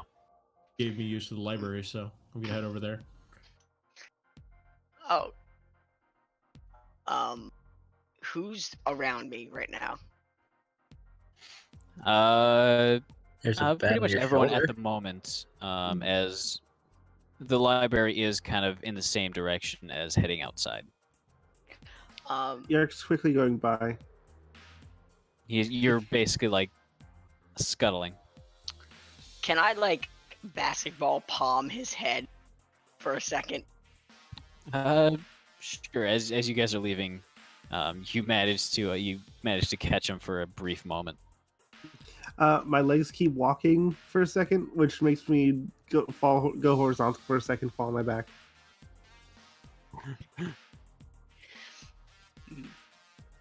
Hold up, Speedy Lizard. So, He since vibrates in place while standing. I raise an eyebrow. Since it seems our plan is to go on this expedition to the Cogs, I say we get more prepared than those moorlands. Information, supplies, things of that nature. Since we don't know when it's gonna happen, I say we spend our time proactively. That was a noon suggestion. He said that we know the date of the expedition, so just get prepared. We had a lot of supplies for the Mournlands, but that didn't really stop the Mournlands from destroying those supplies. True. Yeah, well, we've changed already. It seems like I have this tent that I can try out, and then we have spells for food to make it fresh. I can make food. It's not tasty. There have been expeditions to this place already. You can ask around for information on what we should expect and what to bring if things go off the rails. True. Seems like the weave is pretty strong down there. Well, we know the inn, more or less right now, will be our home base. If we go off on our own, that's where we can meet up. Oh, find me here most of the time. I have a lot to catch up on. Yes. I have, as he looks towards the edge, things to attend to myself. I sneezed and there was pink. There's a bit of pink dust in the air just a second ago. Oh no. I'm gonna like turn my head and just. It's like. It's a very judging but concerned look that he's giving his son right now of why do I smell pink? What did you do? You know, having magic inside my body and no outlet might actually be a problem. Oh, you're just figuring this out now, boy. I mean, it's a fun problem, but it might be an actual problem. Ugh. He face palms himself. I mean, if you're not going to use those spell shards for anything else, I might be able to put them to good use. Sorry, I've eaten 8 pounds of them. That does not count as dietary fiber, Dusty. They don't pass! They vanish inside me! That's even more concerning. I haven't pooped in weeks.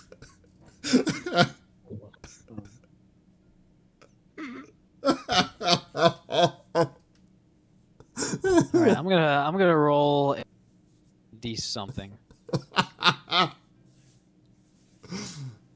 I think I need this many. God, what has he done?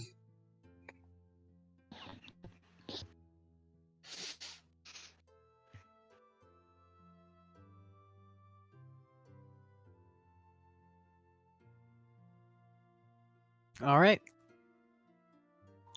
Are you holding one of the coffee cups, or do you just like? He wasn't allowed to have coffee. Okay. Your hands feel kind of tingly.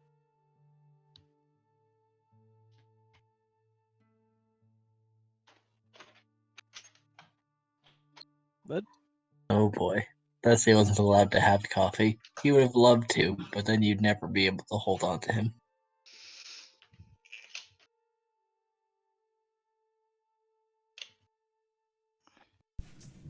Alright, Sinnoh will speak up here. Well, I've got to go get some more arrows. I thought we'd head back over to the Market's Edge and probably try and grab up some supplies. That does sound very good.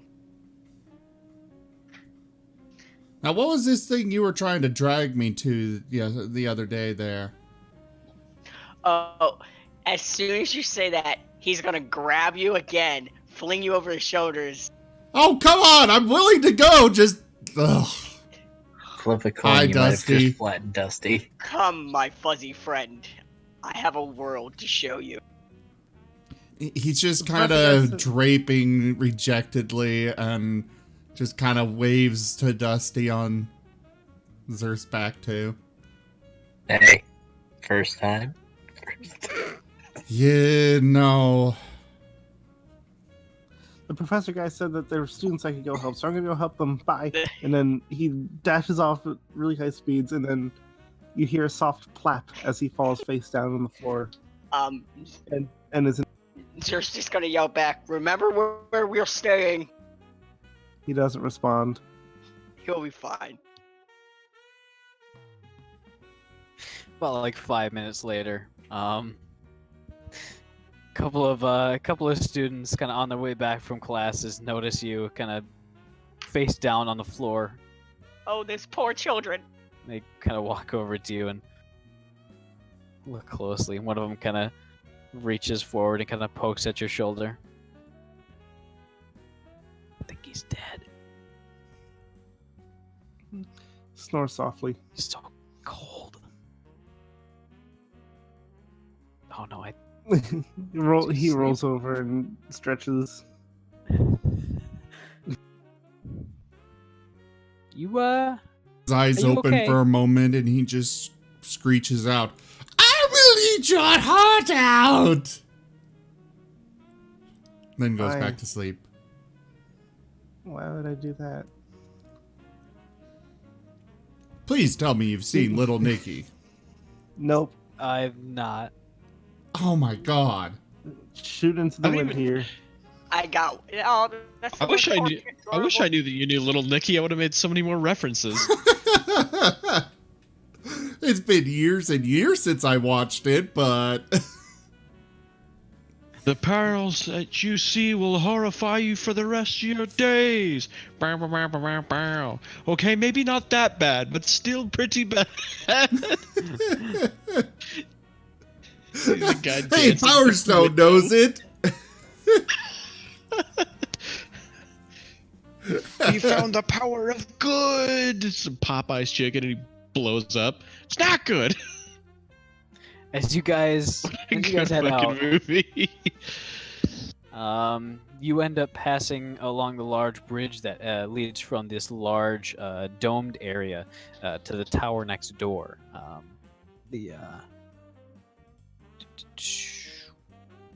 Where is it?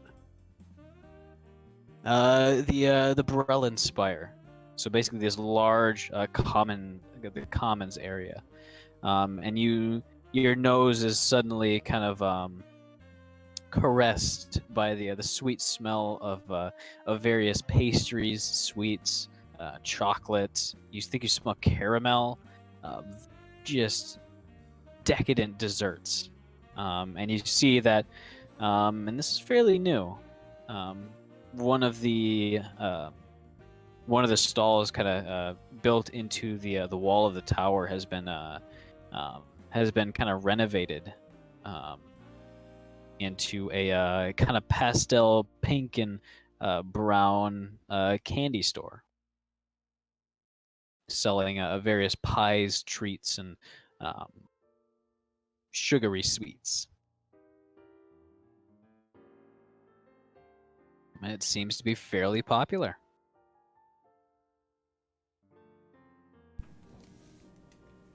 And as Is that Zerth walking by it? I believe that would be Zerth actually walking by it on his way to the to one of the sky coach stops. Mhm. Deep inhale. I guess it's a matter of whether whether he decides to let us stop or not. Do you say anything? Sinol probably wouldn't see it until after we've passed. It depends on how you're slung over her shoulder. Like throwing like a bag of potatoes. So like his like holding him on one shoulder, butt near his face. His face is near Dusty's. He's kind of walking down. Dusty's being carried the right way. Sinnoh's being carried like luggage. Well, size does play into that. Sinol's not happy, but he's just... This is his life now. He doesn't get a choice. Glad you accepted it. One of us. One of us. Hooray, drunk uncle!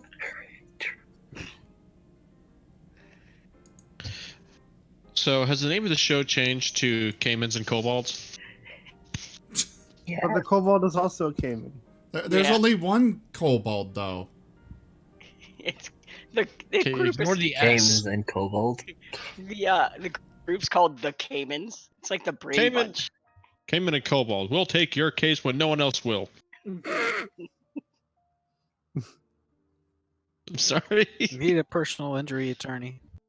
Call us. On I our like that on our 90% of sentence the down. things I say on stream end with "I'm sorry." Have you been injured in an accident? Good, you probably deserve it. And commercial.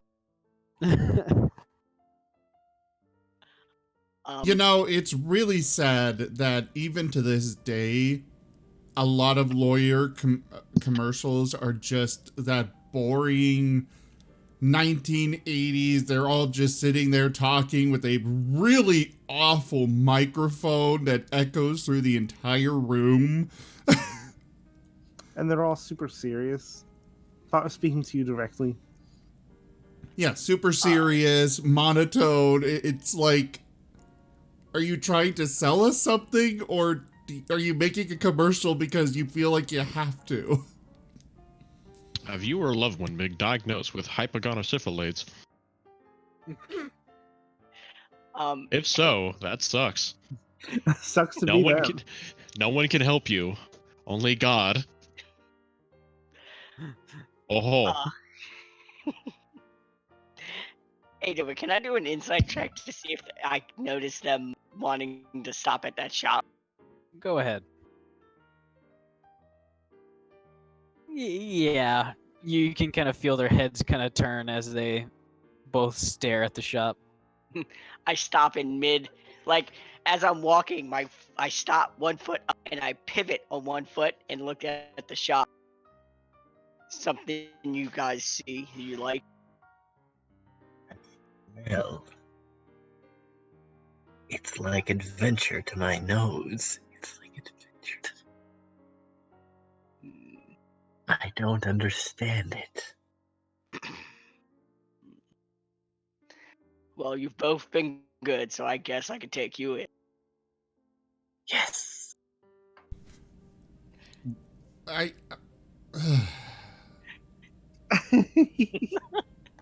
Like, what do you even reaches say over, to like, that? pats him on the foot. Pet. I'll walk into the shop. How do you leave the group speechless? Become me. Become Dusty the looks dad. around. Hey, where is Dissota? He's kind of tagging along. Actually, there he he'd be about 30 feet back, being relentlessly like petted by a group of students. They're Dusty looks relentless. immediately upset. No, he wants looks to a pet little the bit dog again. distressed. He's trying to like claw his way out of the group. Man, it must be great being popular like that. Just they, Oh. they pull him back in, and his claws drag across the thing. he's dragged around a corner. Let me out! Let me out! All right, Dova, it looks like we've had a kind of influence come in. Game-breaking level. All right. Wait. Anir is funding for every single punch from Dusty to have wild magic Oh my infused god! in it. Christ Almighty, as a monk, no less. Are you sure? It could do some extra damage. It could heal them. It could turn them into cotton candy. The possibilities are endless. Well, here's Or the on the thing. D100 There's table. there's a specific wild magic table. No, we'd That- have to come up with our own because, it's a punch-based well, one. If that's the case, then it's up to Dova because he gets to make the table. Table. I mean, yes, I've eaten 8 pounds of dragon shards, but still. And I guess I do now have key-empowered strikes, but... Well, I mean, you could heal whoever you're punching, or you could hurt them really bad. Oof. We could say whenever he flurry of blows. Oh, Alright, boy. we'll do it for Flurry of Blows, and we can come up with the table for that. Well, I guess I'm gonna be Flurry of Blows a lot more. Who would have thought? I was thinking about not using it much, but here we are. I mean, I can't not use it for a game-breaking ethereal influence. Oh gosh. What about if I what about when I just use key? What about when I just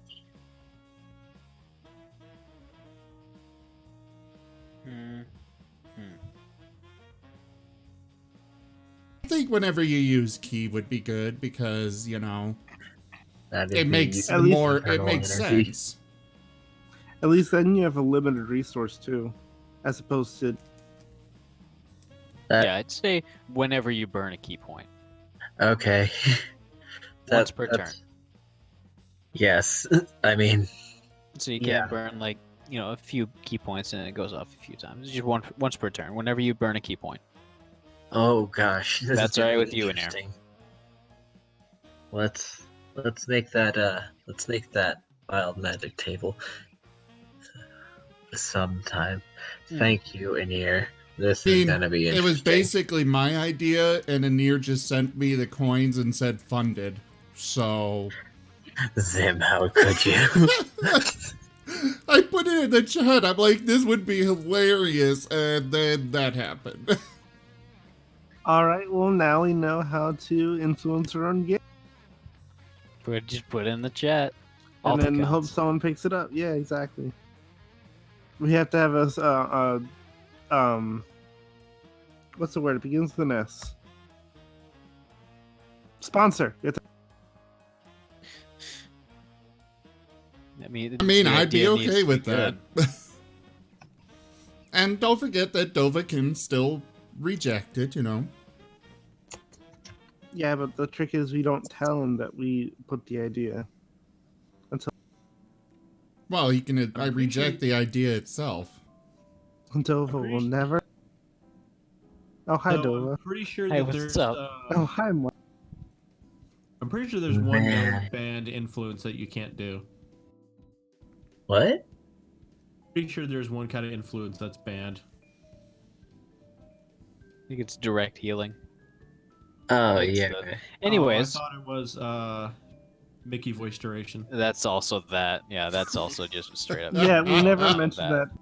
We didn't mention that because we know everyone should know.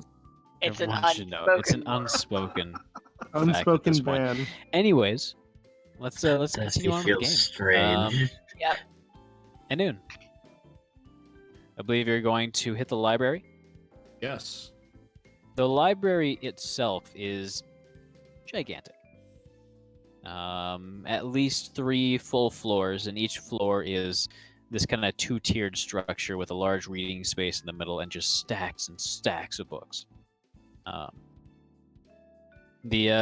large proportion of it is open to the public. However, there are areas of it that are specifically restricted to students and special collections, which basically nobody but the curators are allowed into. And you, with your permission slip from the curator, are allowed into one of his collections.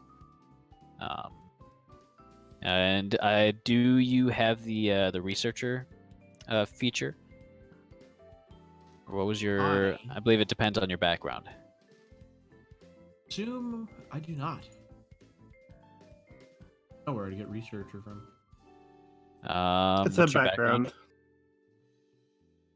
I believe it's an acolyte background or mage. That's what is I want to say mage. I want to say mage back.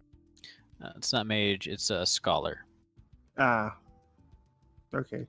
or whatever it is. Or your or background in sage. Sage. background. Sage, that's what it is. We were both close. We got the letters right. We just had to. All right, you are not. Am I? So, go ahead and give me. We can actually go into the downtime table for the research in Xanathar's guide. Let me open that up real quick. Let me see. Research. Go ahead. And just give me an intelligence check real quick. That. Go. Oh, wow. Nice. Knows Hold on, everything. I can feel this inside of me while I'm trying to read it. My whole body's buzzing. First, you do find the. You do actually end up finding the tome that Maria was speaking of. And reading into it, you find it doesn't appear to be written by the Evergreen Conclave, but it contains quite a bit of useful information.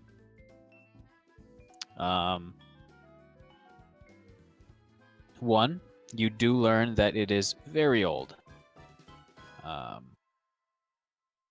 dating back to well before the beginning of the last war, at least 500 years old. You learn that there was, in fact, a small kind of outpost, in fact, within Sharn. One of them, it appears, kind of fits the description of the one that was previously visited. And that one was a small sort of repository for knowledge. And the other one actually seems to be and it's kind of hard to figure out exactly what the author means, but either laboratory, refinery, the exact translation, as it is a translation of a different text, it seems, kind of falters, and kind of it just includes in parentheses all those words kind of associated together. Okay. Some station of experimentation. Yeah. But there's no included data for exactly where that is in Sharn. And lastly, and this is just kind of going off of all the information that you're looking at. you're coming to gather that the Evergreen Conclave was doing some magic that nobody really wanted. Not like the demand was low, but some of their experiments into grafting various parts of beasts onto humans and kind of vice versa. Nobody really liked that. And there was So there's kind a of split here. implications that there was kind of an internal split, and just kind of in the perhaps something happened kind of in the middle of that just kind of caused the whole thing to collapse. That's the theory of the author, at least.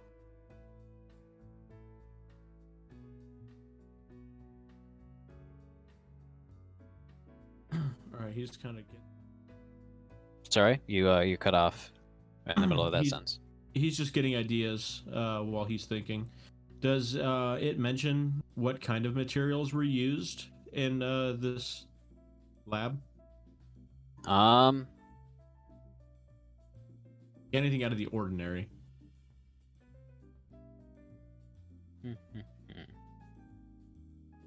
It did mention that the lab itself had a fountain filled entirely with freshly circulating blood. Oh.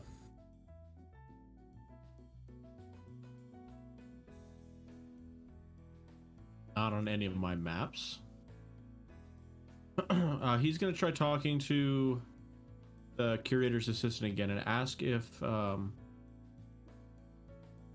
wait a minute. No, he's not. He's kind of getting more ideas, but the books are kind of telling him that he has a location. And he's going to keep on reading what's here, but when he's done, he wants to take his main book and see if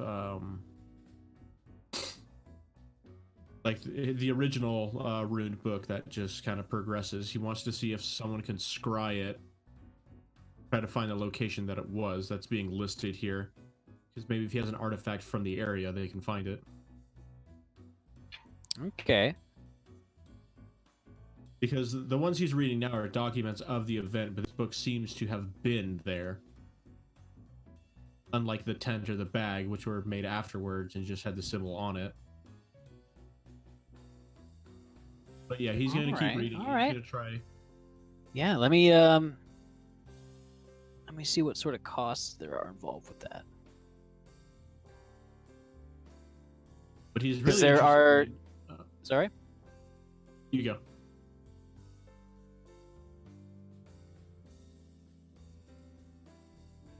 You go. Yep. Sorry,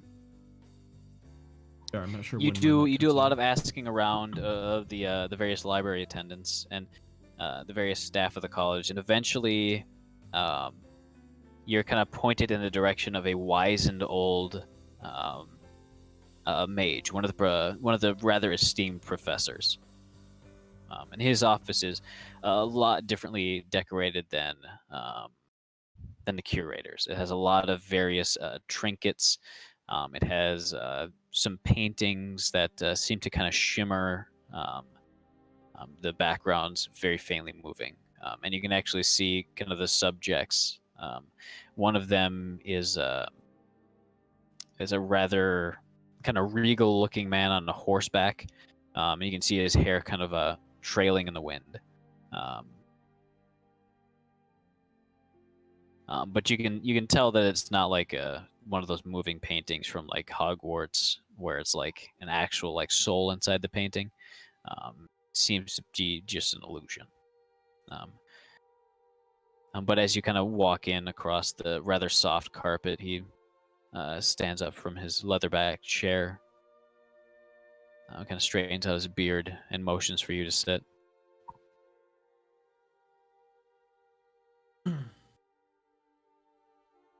Kind of vaguely explain what's going on, talking about research, trying to figure out one of the original locations of this book and see if he can find that. Yes, let me. You have the object? Yes, it's here. Of course. He'll, very carefully hand over the book, putting it on the center of the table rather than all the way towards him. Kind of looks through his bifocals at the tome, kind of runs his hand over it. And I forget.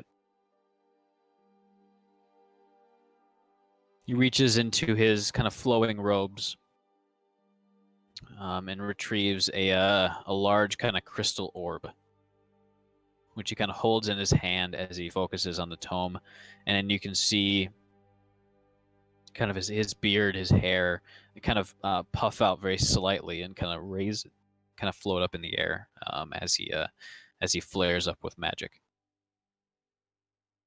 And he's fairly silent, just kind of staring into the ball. You can see him kind of concentrate and strain his mind a little bit.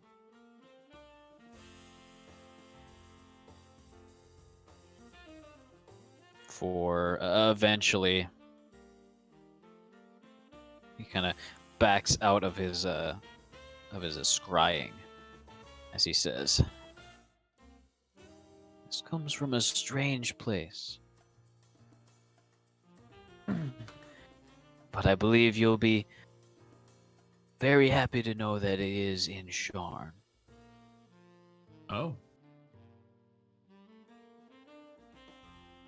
That sounds like a sound you showing you're very happy. He was correct. What a genius seer. He says, "I see large empty room. I saw bits of parchment and binding supplies stacked up against the wall. Small machinery. I saw a bleached skeleton in the corner.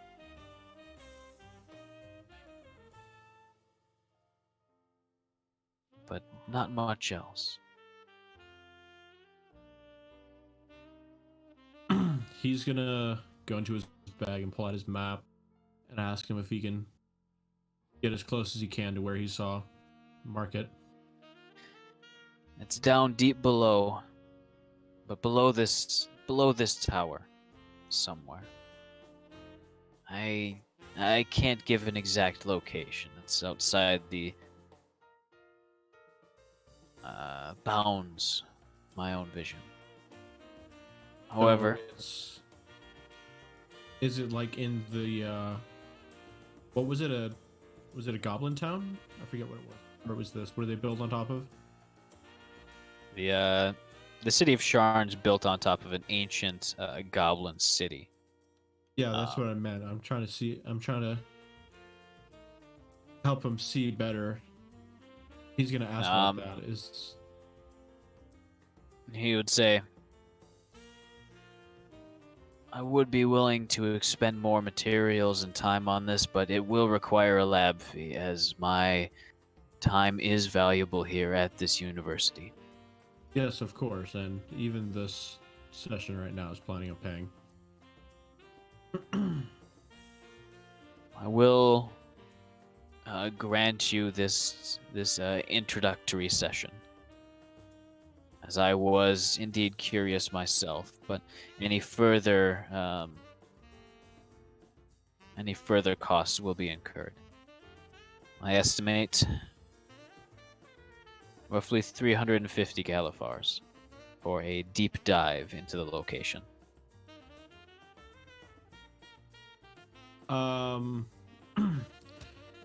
He's gonna give him 5 platinum dragons. That's and a tell lot. him to expend what he need, or no, 4, and just hold expends what he needs on. on. Do What? remember that platinum dragons are 100 Are Galifars. Not I'm 10, aware. 100. Yep. Oh, okay. He kind of raises his eyebrows a bit, nodding, where he says, I can have the origin of this object down to within a meter. Come back tomorrow. All right.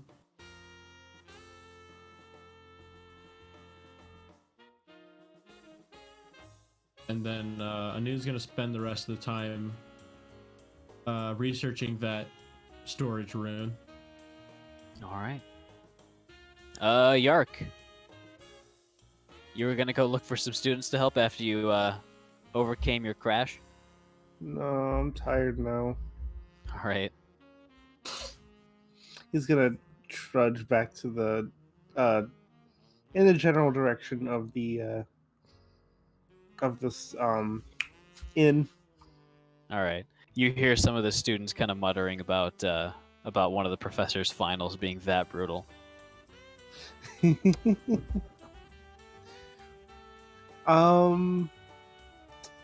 But I want to stumble somewhere randomly as opposed to the actual inn. Okay. Because I'm only half paying attention to where I'm going, but I don't really have a whole lot I want to do, so I just want to, All right.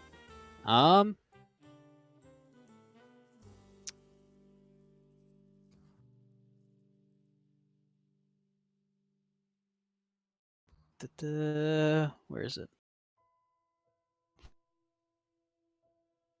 As you kind of stumble across the various bridges and kind of heading the general direction, you're not really paying that much attention to where you are, and accidentally head into one of the taverns that kind of looks similar as you head into the University District Special Detention. The tavern, that is. Oh. I was like, did I just walk into a detention hall or something? No, it's a tavern called Detention, and it's a fairly rowdy place. As a couple of very, very drunk, rambunctious students are learning as the gigantic Warforged bouncer basically tosses them out over your head. I half noticed.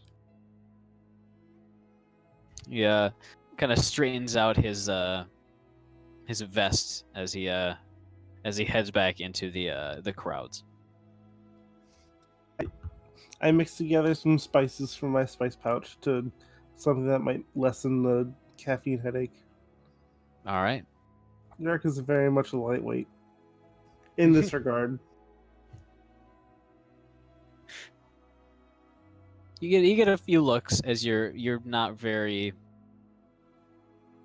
typical species, that is.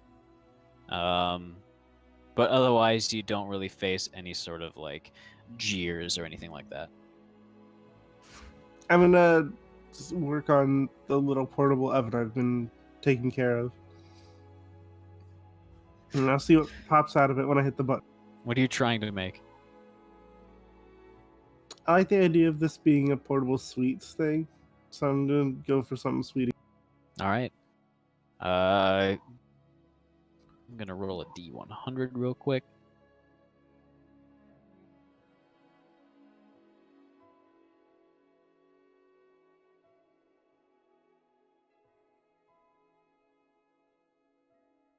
High or low? Let's do low. All right. You kind of mix together a kind of sugary batter at one of the tables. Nobody seems to be paying you much attention, as it seems that a lot of this is you need to grab the attention of one of the waitresses to actually get any drinks. But as the timer kind of ticks down and eventually it dings and out pops an apple. My ears perk up in surprise because this is certainly new. Is it uncooked? Is it just a raw apple? It looks like it. I'm gonna take a bite out of it. Can you give me a Constitution saving throw?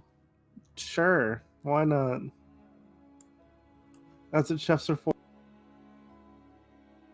All right, as you sniff it, it's kind of room temperature to the touch. You bite into it as you are immediately assaulted by the feel of lava hot chocolate on the inside. Oh god, Your tongue is just instantly burned. that's so good, but so bad. But about half of the interior, like the core itself, is replaced with blazing hot melted chocolate. I'm gonna let it cool down and give myself cure wounds to heal my All tongue, right. so I can eat it again after it's cooled down. Gods. All right. For you three over at the sweet stand, what are you guys doing? Well, I'm taking them inside or to the stand since that's what they seem to want. All right. There's Justin is all going sorts to of crazy stuff for sale. There's caramel apples. There's milkshakes, various candies, taffies, fudges, basically any sort of sweet that you could want. And the line is fairly large, so when you get up to the front, the people running it are fairly impatient. So you probably need to make a choice fairly quickly. Dusty looks around and what do I get? Can I just roll to grab something at random? Sure. As you just like blurt out something you see on the large menu up top. Sinel very quickly orders some of the black and white speckled fudge. 2 entire pounds of it. Oh my. And that will Sinel, that would cost you be 6 sovereigns.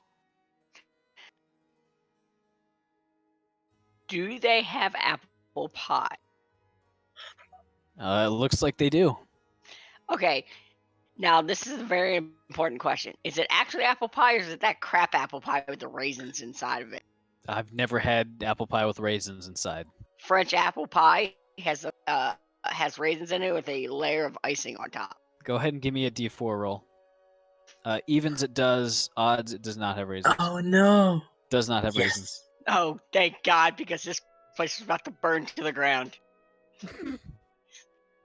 You laugh. You do All right, not want one- raisins in my apple pie.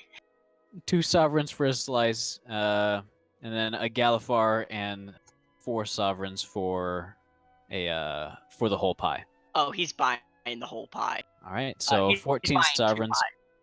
So that'll be 3 Galifar and no, that'd be 2 Galifar and 8 sovereigns. All right.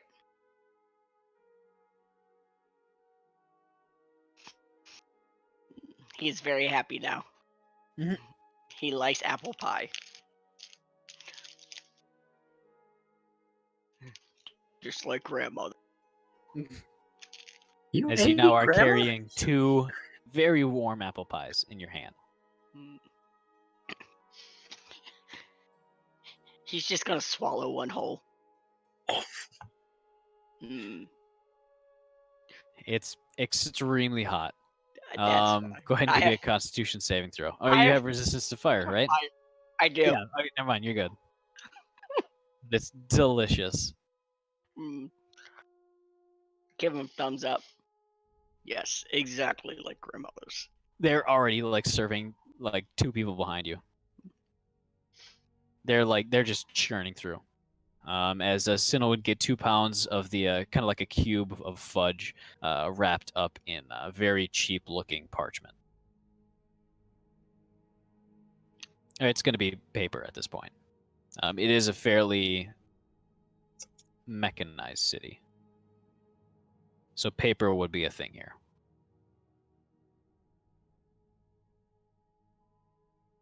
I guess we'll keep heading over to the animal shop. All right. As you continue on your way, you do see a few flyers, kind of similar to like a bounty sort of thing, where just putting Oh up yeah, what did announcements. Dusty get? I don't know. What did you get? Oh yeah, right. You just wanted to pick something random. Well, let's just say baklava. Do you know what baklava is? I do. I do too. Awesome. It You looks just kind fancy. of It point to smells one of the sweet. things on That on the thing. menu that you don't really recognize the name of, and you get back what looks to be A black mask, the baklava. no. No, it's good shit. If you You do it would right. get back accompanied by a little piece of paper to hold on to it with. A kind of a large circular pastry. It's fairly flat, and the breading is kind of braided, but it's very sweet, and it contains kind of a red jelly around the inside ring. As you receive a raspberry Danish. He seems confused. But by the way, subtract 1 sovereign. Okay. It's like, is baklava? is it? Did you specifically ask for baklava? Well, he just pointed at the menu, saw a word, and said like, "That sounds sweet. What's baklava?" They give him a raspberry Danish, and They gave you a raspberry Danish anyways. He doesn't know better. All right. I like to imagine that he pointed at the raspberry Danish and just said baklava. And like the servers had to make their best call, the best judgment.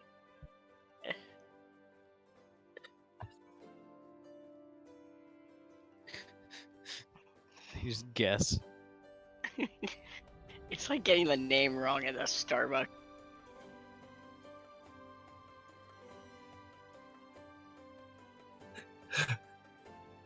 Anyway, onward. Oh, hey Dova. Yeah. The inn that I'm at, does it seem busy? Very busy. And it's more of a bar than an inn. Ah, okay. Without really noticing that I'm at a different place, I'm gonna say, "Hey, you guys need any help back there? I'm a licensed cook." Do you like specifically get a little bit louder than the crowd and try to Well, make yourself known? I'd probably go up to the bar and ask that. Yeah.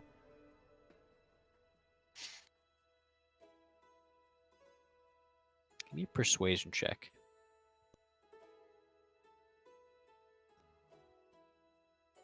And I can show him my ring too.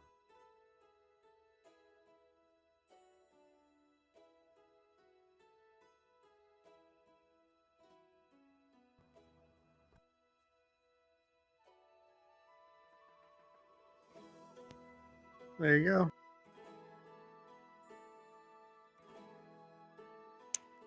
The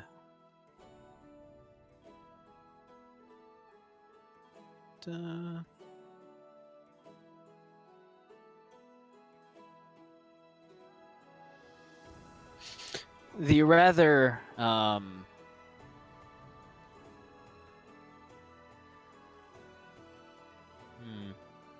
to think of the right word. Robust. No. I'm thinking more Effeminate. strong-willed. We'll go with that. The strong-willed halfling woman who's currently behind the bar and seems to run the place. Currently has her red hair kind of up in a long braid. Kind of looks at you and then looks at the ring, and kind of her expression drops, and he says, "No thanks, lad. I think we've got everything under control." Oh man, I was really hoping to do something here. That's out of character, but I was really hoping someone would come. Now, trust me, I'd appreciate your help, but not from the house. Oh, why See, not? I used to be a member, but they got a little bit angry when I refused to water down the ale, so they kicked me out. And Um, you would know that it's not like being kicked out, but it's more like being excommunicated from the church. It's like they don't do that lightly. Jeez. I've almost been kicked out a couple times.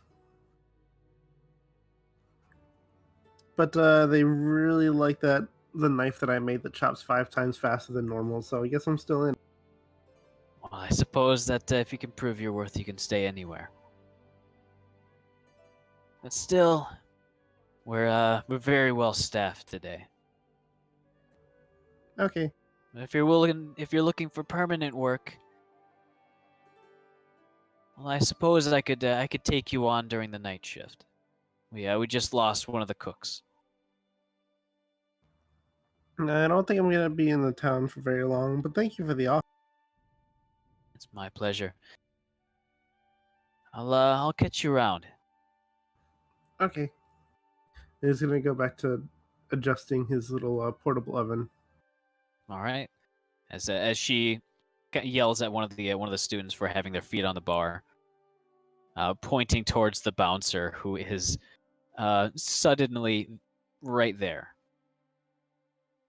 As the student kind of sheepishly, kind of like shrinks, basically. I tried to convey the emotion through my own posture there, but you can't really see me right now, so that didn't work out. He shrivels back in his chair. Yeah, that's like. Don't worry, I believe you, Dova. All right, cool. We should get a webcam just for Turn it nonverbal on. communication. Turn it on, gesture, turn it off. I imagine it's like Edna mode, except it's just a beak. It's like, hello, is this thing on? His face is just all the way up in the camera. I'm just all the way up into the mic. Kind of pecking at the lens. Camera. It's the actual like video is just horribly adjusted and colored.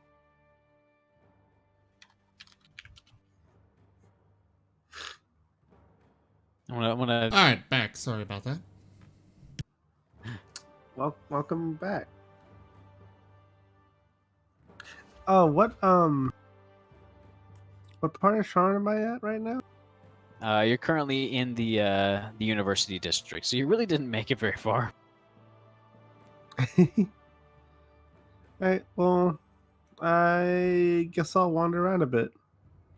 And now that I've woken up a little bit and finally noticed that I'm not at the same tavern. All right.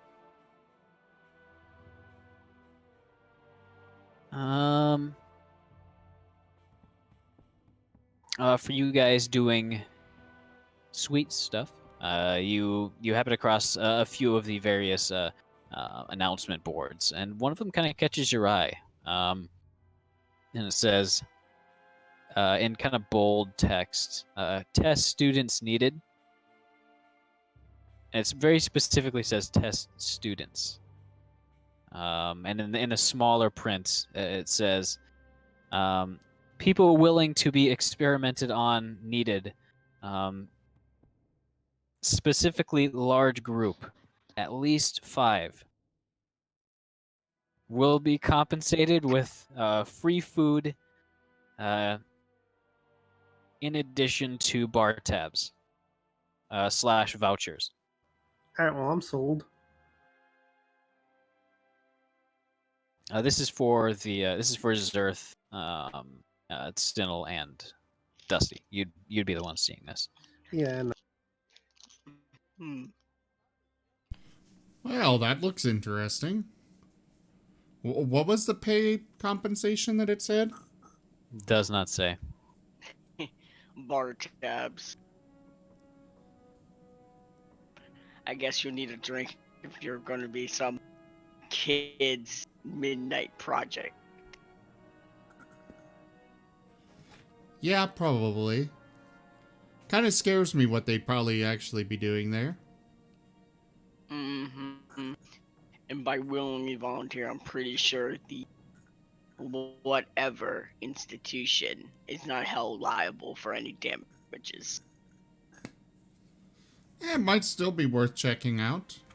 I mean, it's not like we agree to anything until they start, so... True. And I'll grab it. We'll when we get back to the end, we'll propose it towards the rest of the large groups. May pay better. Mhm. And then we'll continue. All right. I did put Sinnoh back on my shoulder. He's not free ranged. All right. The poster did specify to a specific room in one of the dormitory halls. Oh yeah, shadier and shadier every minute.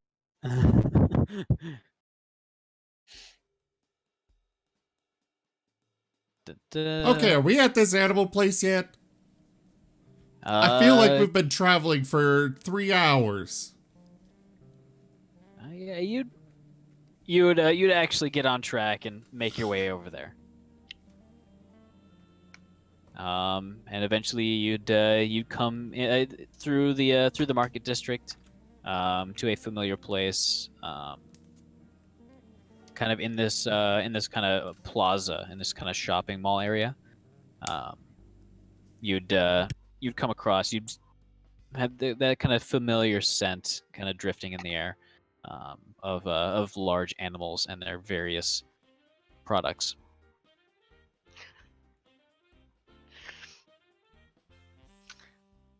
Put me down so I Do I can see- see, damn it!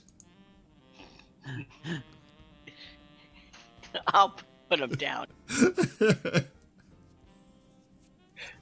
Dusty starts wriggling, feeling the urge to pick up Sinnoh.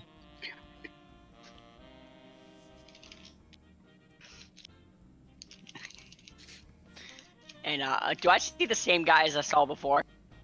Yeah. I'm not He's sure. currently... All right, he kind of nods back and stands up from his chair. The hobgoblin, fairly dull red tone to his skin, and a very, very bushy kind of beard, but no mustache. As he says to you, "Good to see you again. How you been?" Good. I brought some friends.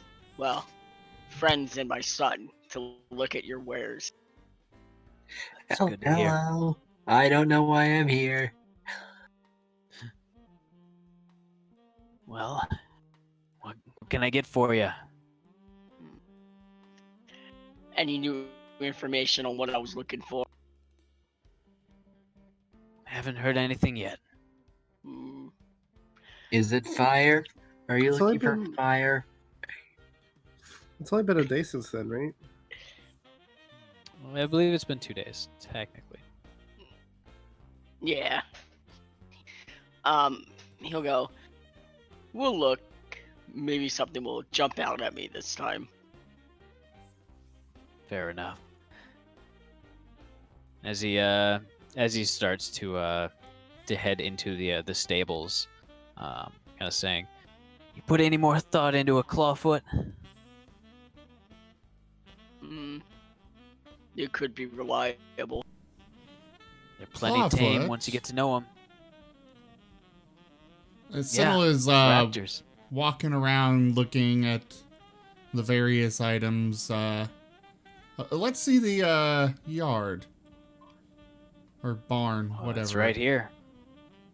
As he's leading you through the various stables. By the way, Dissota did end up escaping. And at some point, somebody did tie a few bows into his hair. Oh no. He's looking very Dusty ruffled. will Does he look like he went their through battle? shoulder to investigate this. He's got the 1,000-yard stare. I have seen horror. Hello, darkness. Doggy, oh no, it's okay, it's He okay. zooms in on his Here. eyes. This is called a baklava, I think. Slow eating. Hang on, does that have chocolate in it? No, No, it's a strawberry Danish. Okay. I couldn't remember. Dusty still doesn't know what it is. He thinks it's a baklava. He thinks it's a It's a funny word. Sorry, Before did you going say through something the to the Oh, sorry. Go ahead. before going through the is going to remove the you know, bows, bows? and ribbons and stuff. All right, you managed to untie them fairly easily. He Dusty looks a lot more noble now. Well, I'm Unless- glad that Dusty is knowable, but what about I was about to say, you Dissota? mean just Dissota, sorry. Jeez, Nova. Dusty is looking uncommonly regal for some reason.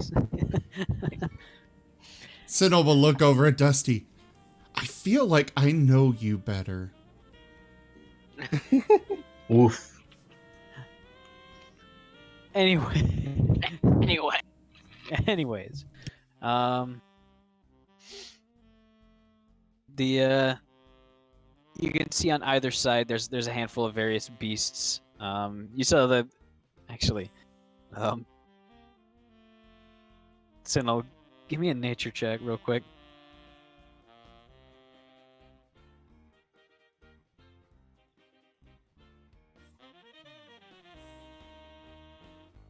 All right. As he shows you around, you see a handful. Not really anything special. Handful. You see the few warhounds, the cage of various birds, kind of eagles, falcons, some small parakeets and parrots. You see an owl or two, and you Is see the there gargoyle a, in the back. Is there It's a completely motionless. is there a red parrot in there? High or low? Low. There is not. Damn. I was looking forward to dinner. Those fighting words, friend. You sure you want to go down this path? Well, now I can't because there isn't one. the sky cracks open.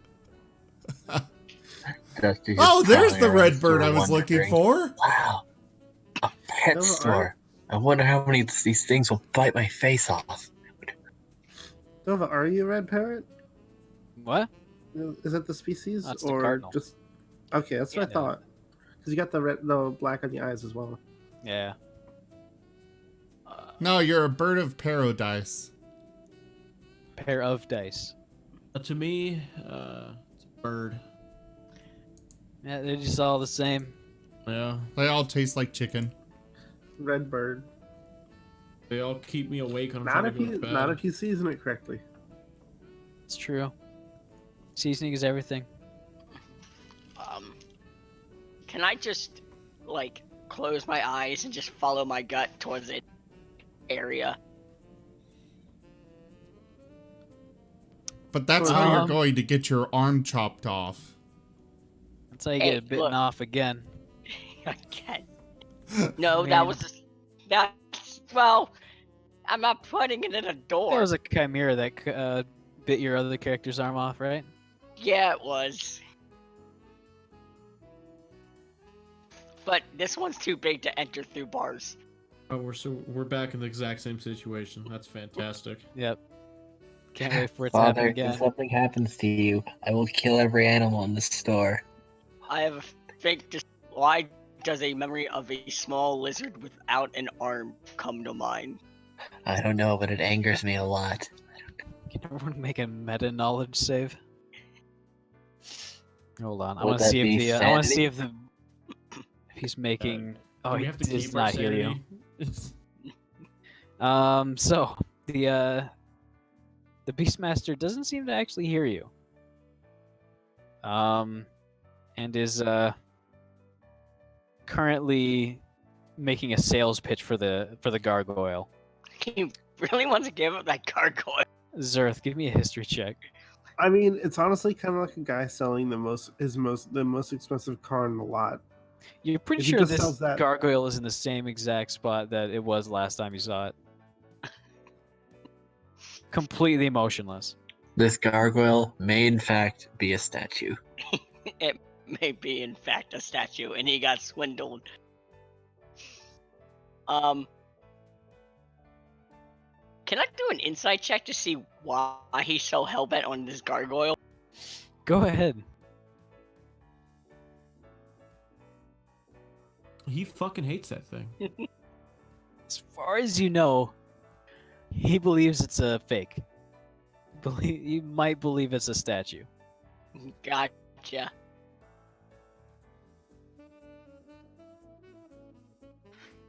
But I mean, now that you know now that you're getting that feeling, you can't help but get the same feeling that it's also a statue. No, it turns out I'm gonna- it is a gargoyle, but it only changes when no one else sees. So it just kind of irritates the salesman. Don't blink. This is no weeping angel. He's gonna go up to the salesman, put a hand on his shoulder, and just look at him dead in the eye, and just give a slow nod, and just kind of walk away. You can hear him just kind of sigh behind you.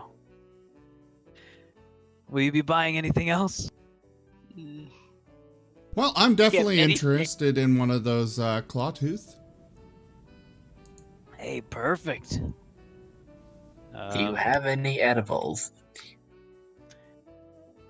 Edible like feed? I've got a good amount of feed on hand if you need it. Then he looks at Zarth. Never mind. How much do you weigh, Siddle?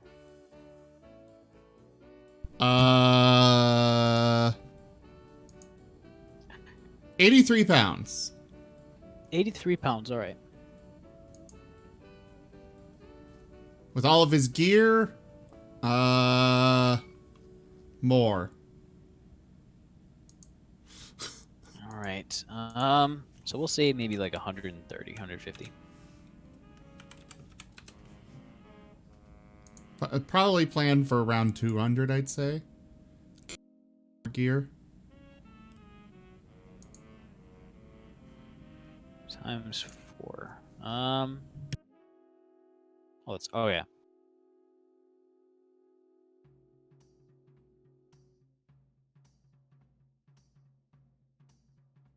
All right, so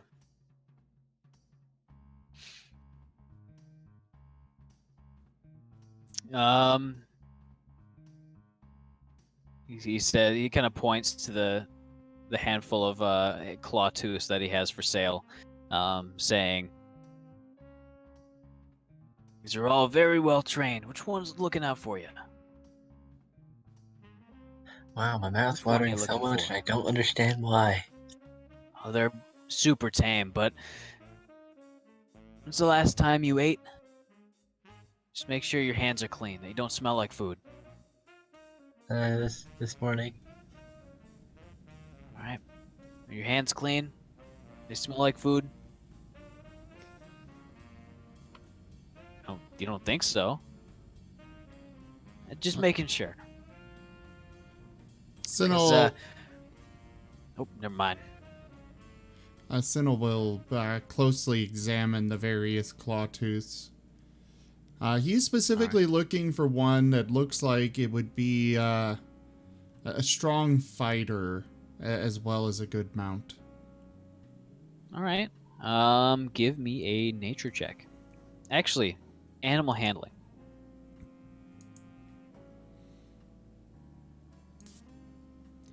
Come on, dice, don't let me down.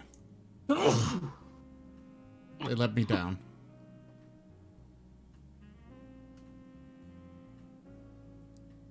Damn it.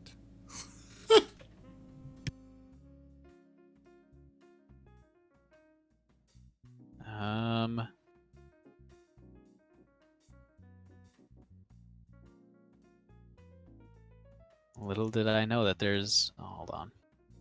PC. Hey.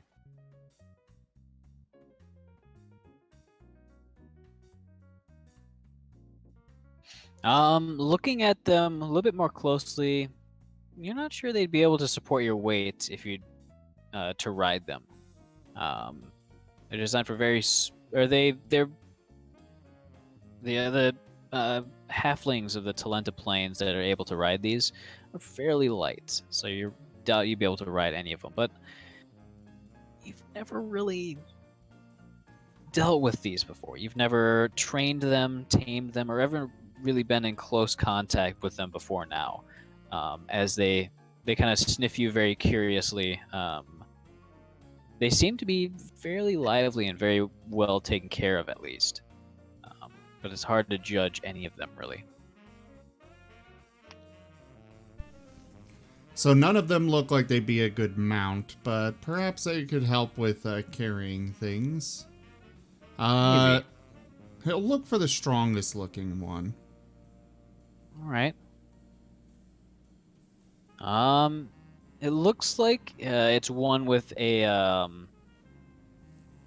fairly kind of wide, meaty snout, and it looks fairly well built. The claws on its very large feet being fairly even, fairly solid looking. No real big chips out of them. He's gonna more closely examine this one. Can I get another roll? And I'll use one of my treats with it as well. All right. Oh, come on! Your Okay, that's better. inexperience with the clawfoot raptors is certainly showing. But this one does, in fact, look fairly healthy. You're not sure exactly how great of a fighter it would be, but it could certainly fight for its life. Really, most animals, all animals, in fact, are kind of capable of that. Aside from, like, sloths. They're not really good at that. They just kind of die.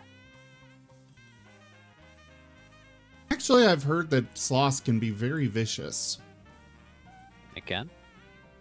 That's what Really? I've heard. The same sloth that accidentally grabs its own arm as thinking it's a tree limb and falls to its death?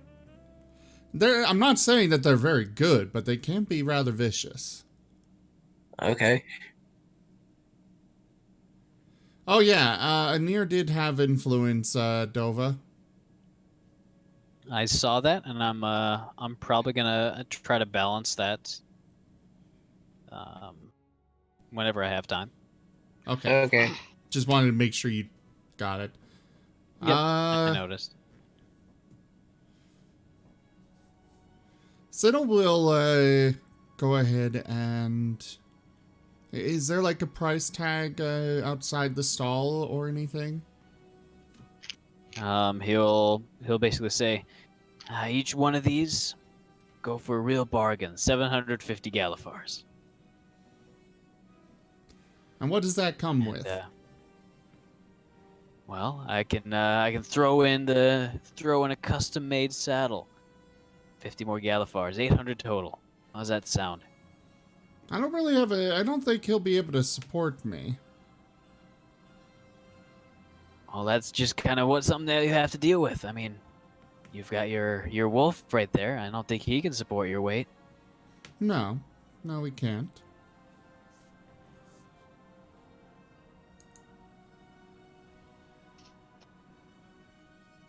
I've already got a pet. Even with my platinum, I jar. don't have enough of And that. it's all liquid. So... I don't know, that price seems a little steep to me. He just kind of leans back. He says, I got plenty of buyers come through every day, so that's up to you if you don't want to buy, but she might not be here come tomorrow. I mean, I know that he's come through here and hasn't bought anything, and you're still trying to get rid of that gargoyle over there. It's a fine specimen. He kind of looks back for a moment and kind of rolls his eyes. He says, I don't think we're talking about the gargoyle here.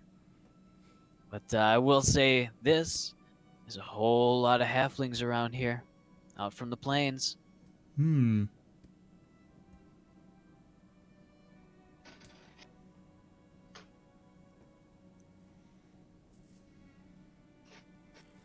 Well, I guess we'll just have to pass. Price just isn't worth it. Besides, I do have a Dissota here, and he's a very good boy.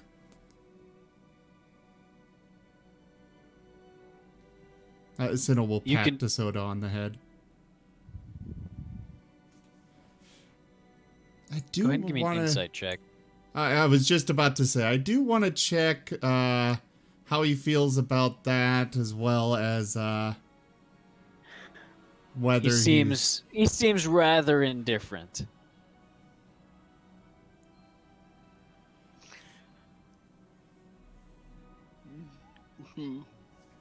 You said last time he had flying animals, right? Like mounts and things. Yeah, I believe he had a griffin in here. I'm gonna go look at the griffin. All right, he is still there, and the tiny little tag on the side of the stall, kind of detailing like name, kind of like the adoption papers over like at an animal shelter. Yeah. Yeah. But the adoption cost, TM, is set at as 3,000 Galifars. Ooh. And the care instructions do say that it's very expensive.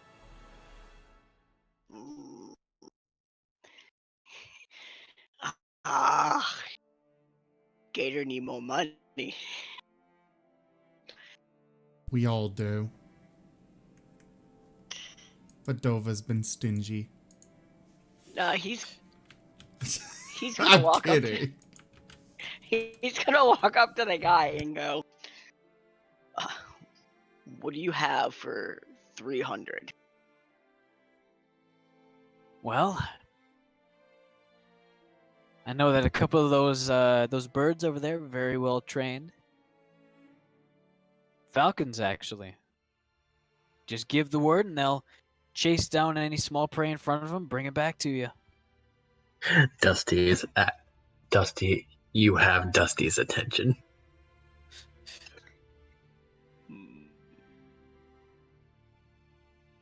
A falcon. You mean I have to race a bird to catch a rat now? Just kind of looks at you. I mean, it does it for you. But I'm fast. Oh, I don't think you've ever seen one of these falcons go. I haven't. How loyal are they? He just looks the bird in the eye and says, "Race me." Yeah.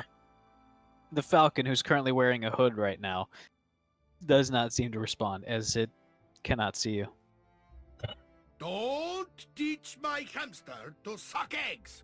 He's going Who to did say, that? in response to how loyal they are, he says, he kind of grins. He says, "Unflappably."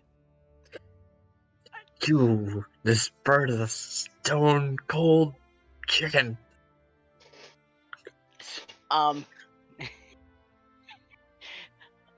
Okay, hold on. I need to roll something. Great. Does he have any giant owl?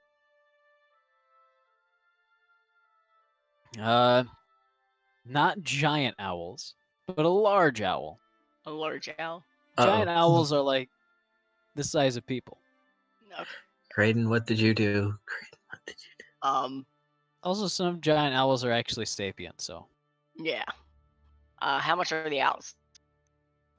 Dova, I'm sure you meant sentient, not sapient.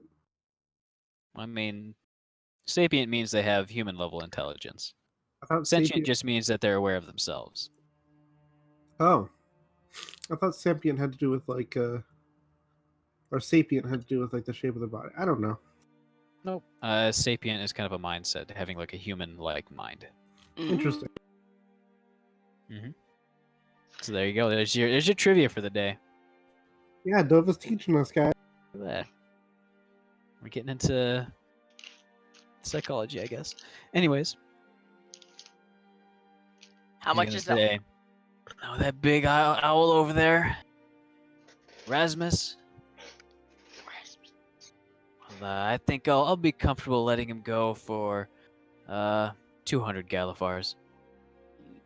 Comes with a cage. Is he free ranged? Well trained? He's well trained. I just keep him in there because, well, he kind of likes the security.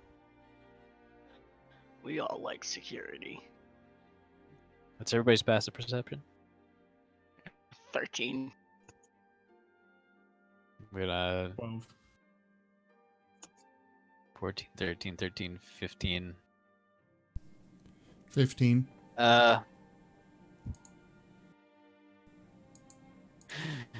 So Dissota and Sinal. You two will hear a very, very quiet like sound of stone grinding upon stone from the gargoyle. And as you kind of look over there, you don't think it moved at all. You can't really tell, at least.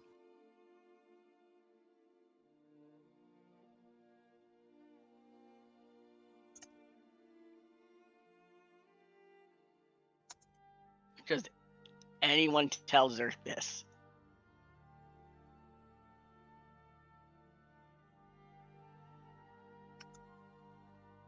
Sinno's just I looking didn't at see it oddly, but kind of shrugs it off.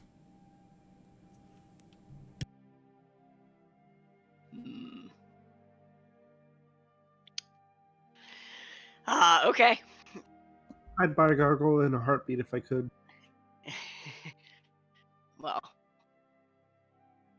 since he hasn't seen that, he'll hold out his hand and go like, take the owl. All right. You got any thick gloves? He's got kind of sharp claws, so.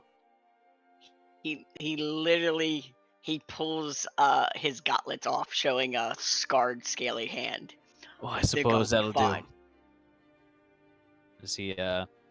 Yeah, He takes the Galifars from you. And kind of reaches over, kind of rearranges the cages a bit and pulls this large owl's cage out. He says, "Have you tamed birds before?" No. Well, I think you'll do fine.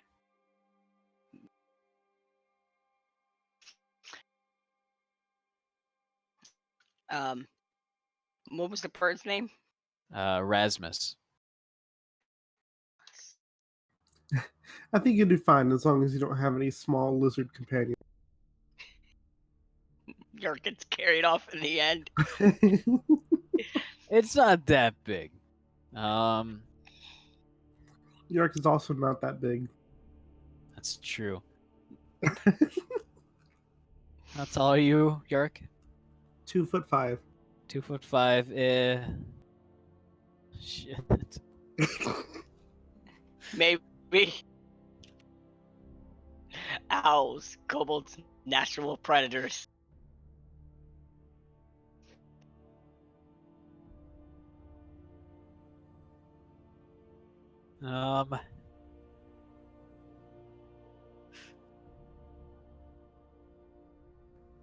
Dova, you're hesitating quite a bit. I need to find out the exact size of an owl. The one I'm thinking of, at least. Dang it! I'm It's gonna have to actually find Al it for my actually be brother. about the same size.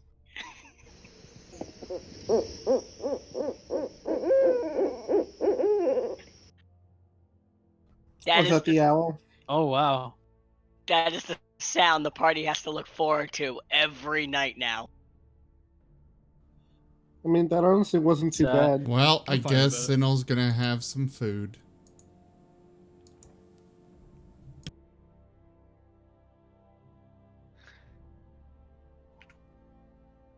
Here we go.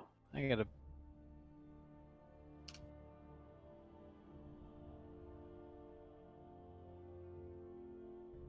Oh, that's cool. That was really cool.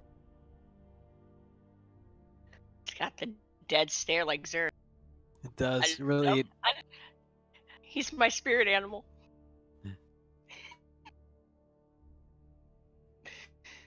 He'll Father, take the why? owl, shake his hand, look towards him and the gargoyle. I do hope you find a good owner for that gargoyle. Oh, he's gonna sell any day now. Mhm. And he'll look at the gargoyle and go, "I wish you luck in your future." Hey, Dova, how much was the gargoyle Plan. again? I 1,000. believe the gargoyle was. I think. It was 3,000. Yeah, it was 3,000, the same as the Griffin? griffin. Yeah. Mm, Because I was thinking about it, and then I passed my insight check, and then it's fake, and hey, did not Dova, hear any of it. Yeah. how easy is it to rob a bank? All right. Let's pause for a second here.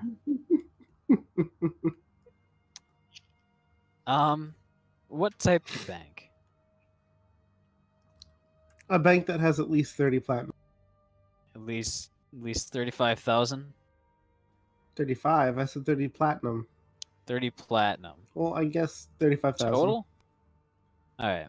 That I can get That's away a with. tiny bank. That you can get away with. Oh boy, oh boy. Are there banks in the slums that have that much money?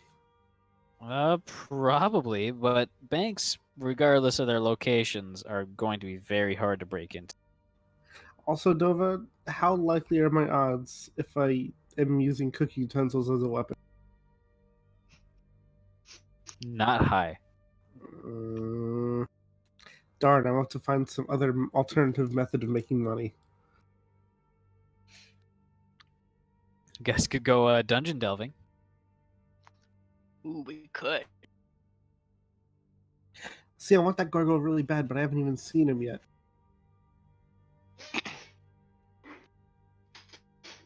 You wouldn't even know. I mean, surely you've told him. You've kind of talked about the place. Yeah, I said, yeah, there's this gargoyle that he seems really hell bent on peddling, but when he comes back, he's not.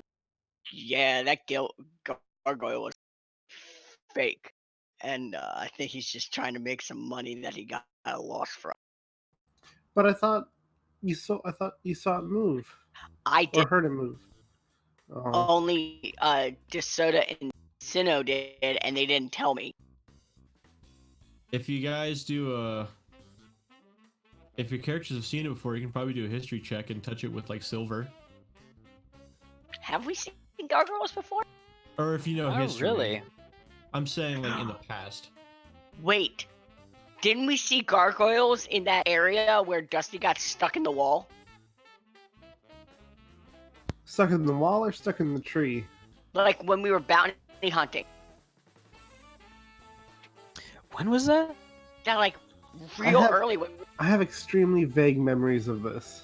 Yeah, we went into like the we swam under the lake. Oh yeah. Yeah, you're right.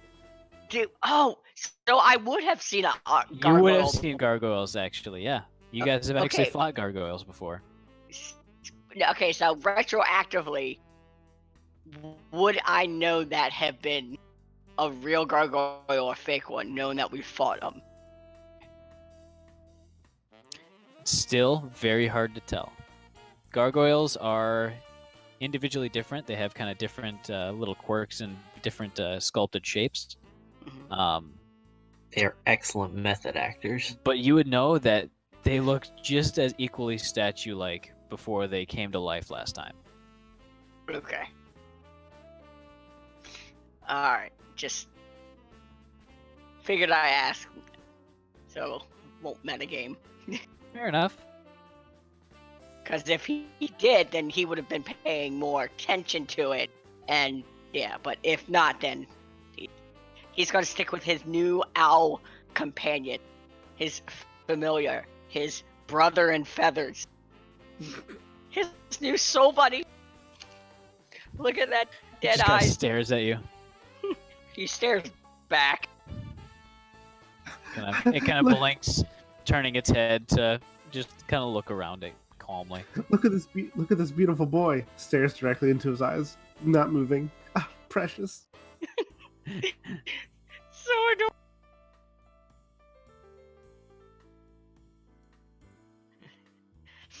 Sentinel is backing away from Zerth and is, whatever that is. Sorry? Sentinel is backing away slowly from Zerth and, whatever that is that he's doing. To the owl. The giant owl. I'm gonna You're look bonding. I'm gonna look at Dusty. It's like, soon he will be your new brother.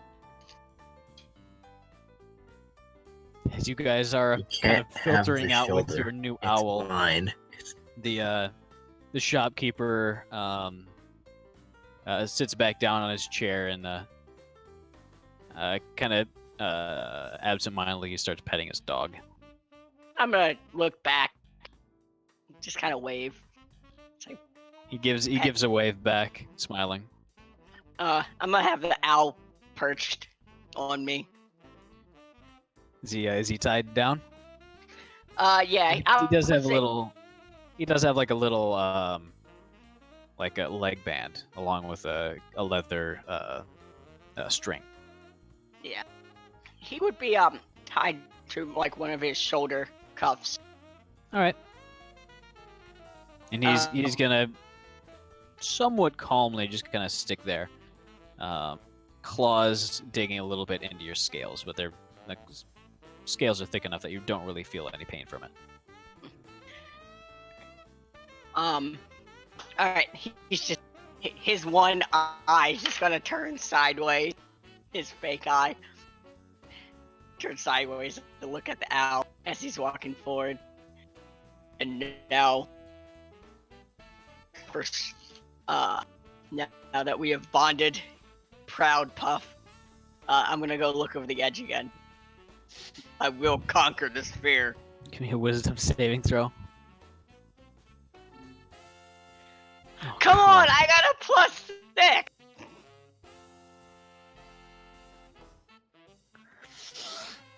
Oh, give me a moment. Well, I just invested in owl death, so.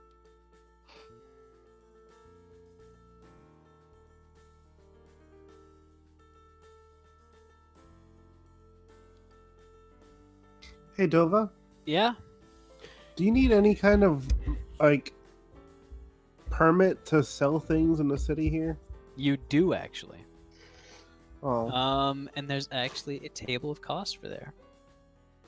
well, I was gonna say, what if I just set up my own little table? Mm.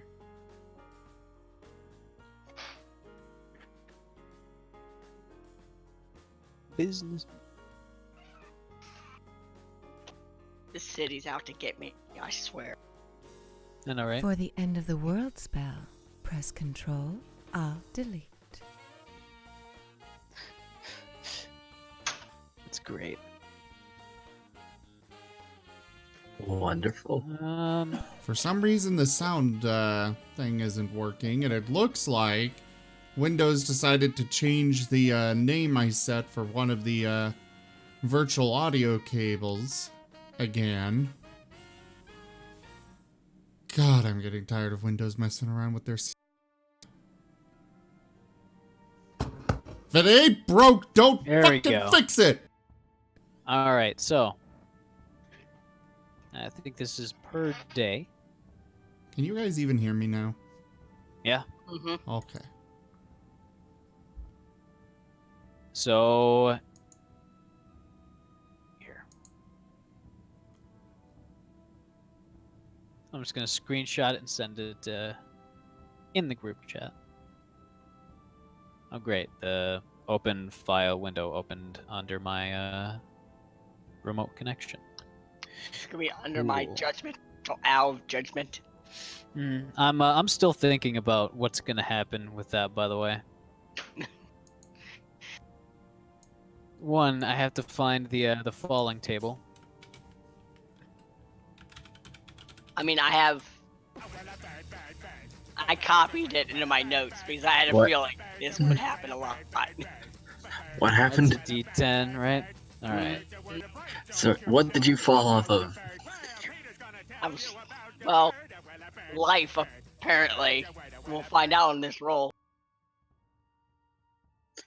Damn it.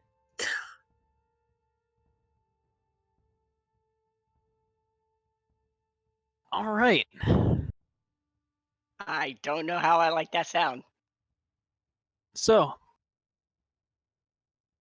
as you very confidently walk towards one of the railings,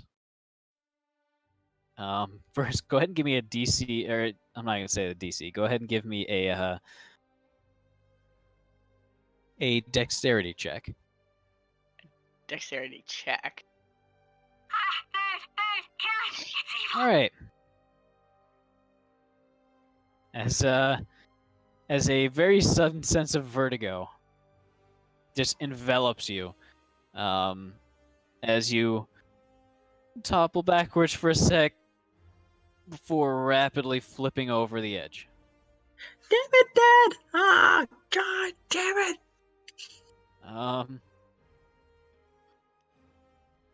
Let's see how strong that piece of leather is.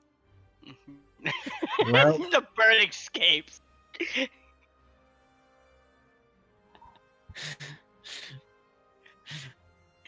I can't believe Dusty's gonna have to jump over the edge and try to grab his dad again. Don't Go ahead know and if give you me an acrobatics saving throw, or an acrobatics check. can- me. Zerth? Yeah. Not bad. Oh, good lord. All right. Give me a moment. Oh, God. Got to re-roll another character. No.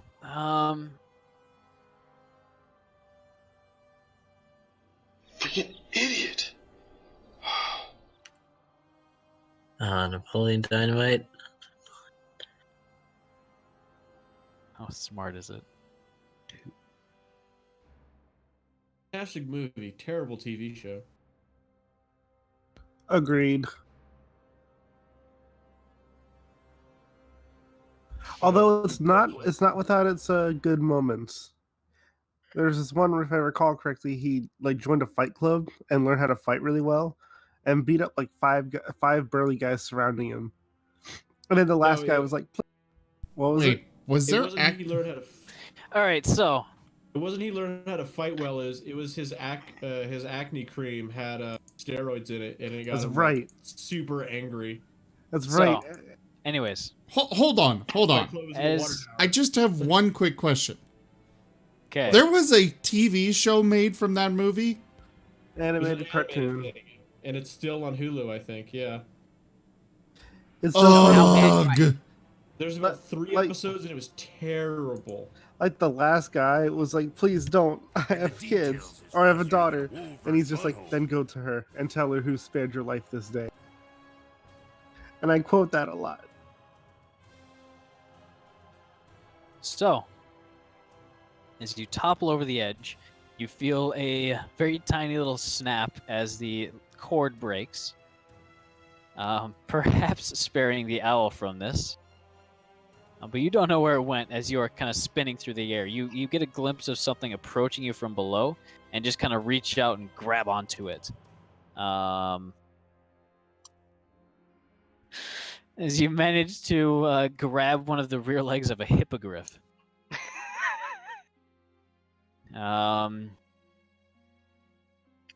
This one. Oh.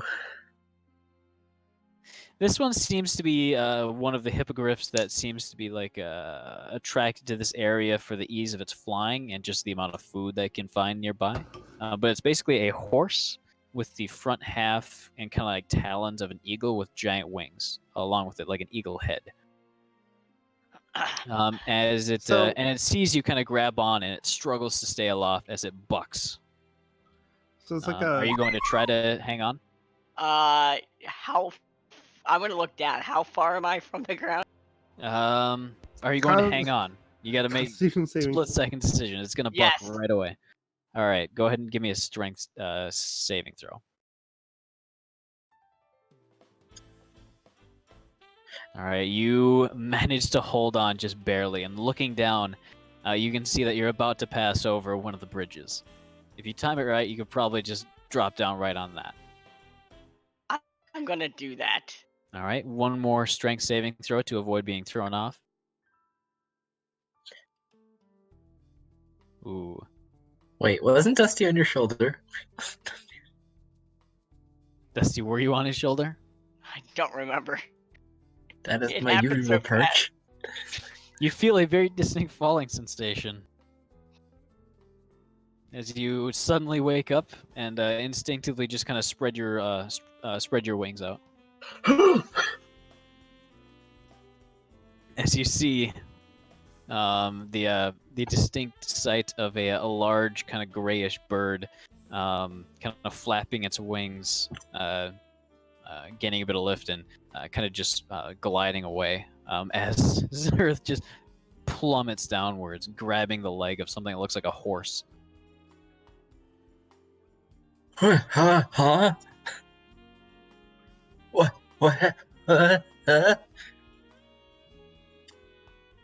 Get your brother. You barely What? managed to hang on Zerth.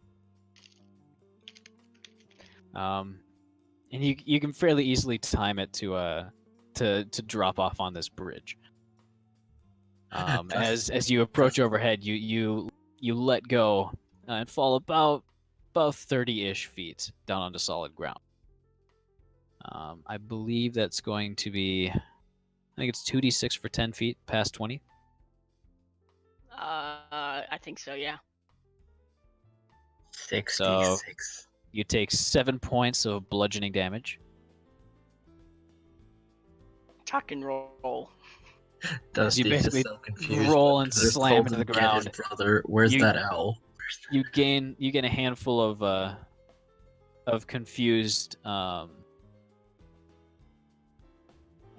passersby who kind of rush to you and offer you help, kind of bringing you up, checking you for any broken bones, which you don't seem to have any, but you're very bruised. I'm gonna nod. The wanna put Dusty, up- you would not be able to find the owl. Owl? Brother? Owl? Monk! I need Uh, a monk! I'm gonna nod in thanks, and I'm gonna hold up a finger, and I'm gonna turn my head away from the group and proceed to vomit all over the bridge. All right. You mean off the edge or on the bridge? Yeah. Probably aim off the edge. I don't know if you should be sticking your head over the edge. Oh, God. Do I have to make another wisdom save? I'd say you could probably keep your eyes closed. Okay. Because I rolled a 6. All And right. City's trying to kill me.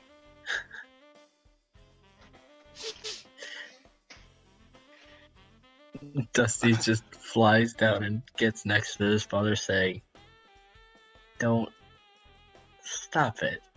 Stop it." That's enough for one day. Where's your brother? I don't know. Fuck. Did you mean York? No, the feathered one. The owl. No, I don't know. How much was that again? 200. You're bad with money. I never said I was great. I wasn't the one that handed the finance. Never mind. Ugh. Okay. She's just like patting his back. Wow. I think I saw you eat that 4 days ago. I think it was 4 days ago. Give me a perception check. Perception.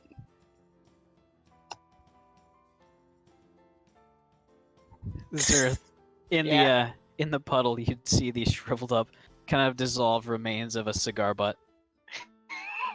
That's where that went. Oh yeah, yesterday.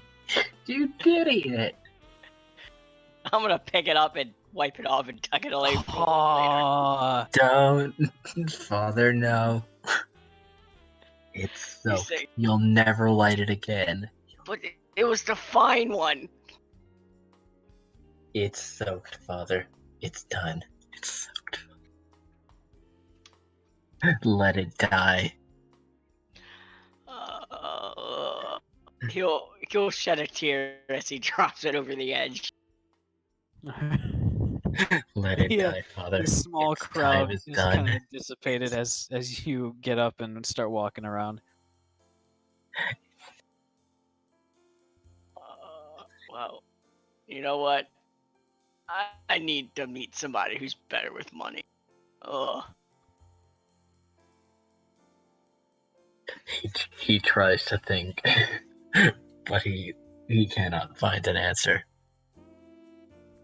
So Dova, how do Yeah? you get a permit for this? There's a handful of administrative offices, kind of outposts scattered around the city, so you could probably apply for a small permit fairly easily.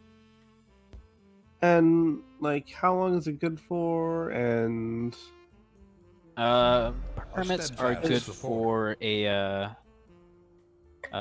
for these kind of short-term permits. These be for a day. okay, cool. And do I get a stall or to make like set up my own something? In the I mean, lower ones, you would not get a stall, but in the higher ones, you would get a stall. So, basically, North Market and down, you don't. Tavix Market, you do. Okay. The other ones, you just kind of get a space.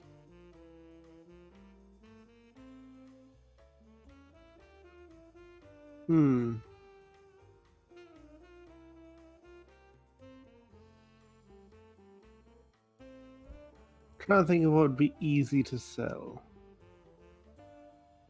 But yeah, sorry about the interjection. No problem.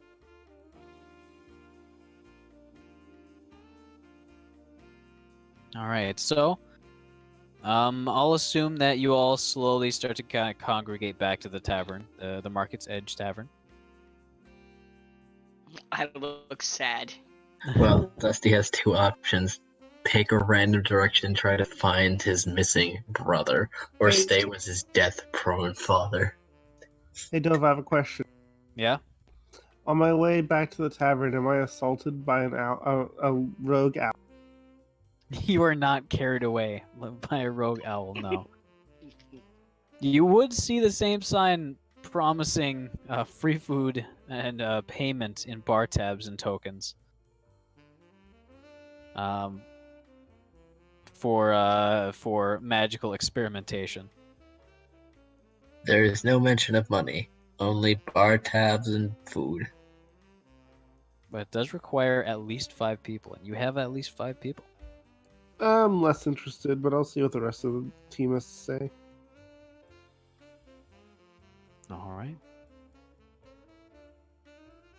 So, as the day comes to a close, the night in fairly semi-private rooms, 2 people per room, is I believe it was 9 sovereigns each. And these rooms are fairly small. It's like a bunk bed situation on one side with a small table, and a foot locker with a crappy little lock on it for each of you. I thought they were the nicer rooms. Yeah. I know it was 2.5 Galifars for a day, including the food. I think that was for you and Dissota. Was it? Oh. Yep. Right. Yeah. I think you're right. Yeah. Yeah, you're probably right. Yeah. Yeah, I think you're right. Yeah. I'm right. Yeah, probably. Because I say I'm right. Probably. Yeah, you're probably right. Also, be glad that you're not, in the financial state of mind to be in the common room. Like a barracks situation. Yeah, you're definitely right there. Yeah. We want to have private. Yeah, you're right. Yeah. Thank you. Yeah. You settle down, okay, bud?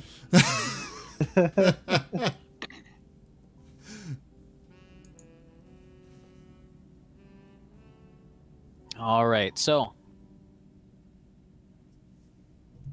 as you're heading back to the tavern, Zerth, you all of a sudden feel a very slight pressure on your shoulder. It's super light, and you kind of look over it, and holy shit, your owl's there. Brother! Traitor! Do you say this out loud? He does. It's startled by the loud noise and starts to fly again. I'm gonna grab it. Go ahead and give me a Perhaps grapple check. Okay, strength. So this is going to be athletics. Oh boy. Gently grasp the bird like Ken Burger. You Try to... reach out, try to grab it, and it slips out of your grasp and starts to fly away. Brother! I'm on it this time! Traitor! Seems Dusty does not like the owl. In competition. You're going after it? Oh, of course he is. All right. I But say, also, go ahead and give low-key, he me- wants to race the bird. go ahead and give me an acrobatics or an athletics check. Oh, you know he'd do an acrobatics.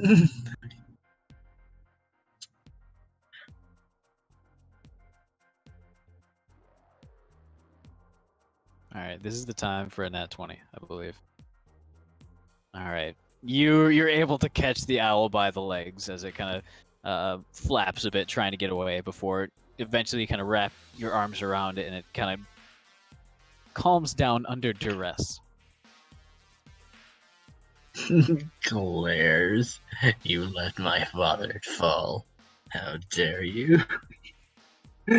I left you to watch him for 10 seconds. I'll never trust you Hold again. on a moment. You're flying after the bird and you wrap your wings around him? I wrap my arms around him. Oh, His right. arms and his wings are separate. Right. On him, at least. Fly back. I have my brother. Very good. I'm gonna grab the cage and put him in the cage. All right. You're able to put him back in the cage. He seems a little bit more calm now, but he's definitely breathing fairly hard. We will work on that. I wonder if there's a place to speak bird. You have Dusty a keeps his trained mouth shut animal. because he speaks You- Orin. You have a trained animal trainer in your. I do speak Orin too. I don't know if he'll understand. He might understand, but not be able to speak it. If that makes sense. You know what? A one-way street is still a street. And you still have somebody that can train him. Oh yes. You're gonna be stolen again. Just FYI. If you can find me. By the way, Dova, I just remembered. Siddle's gonna head out real quick to buy some arrows. All right, you can buy them for a very slightly inflated price. I'm Go ahead. How much do they cost in the player's handbook? I want to say it's a gold, but that also feels too much. A gold for 20. Oh, yeah, it is a gold for 20. You'd be able to buy. Instead of being 5 crowns a piece, they'd be 6 crowns a piece. So, how many do you want to buy? I mean, 20 sounds good. All right.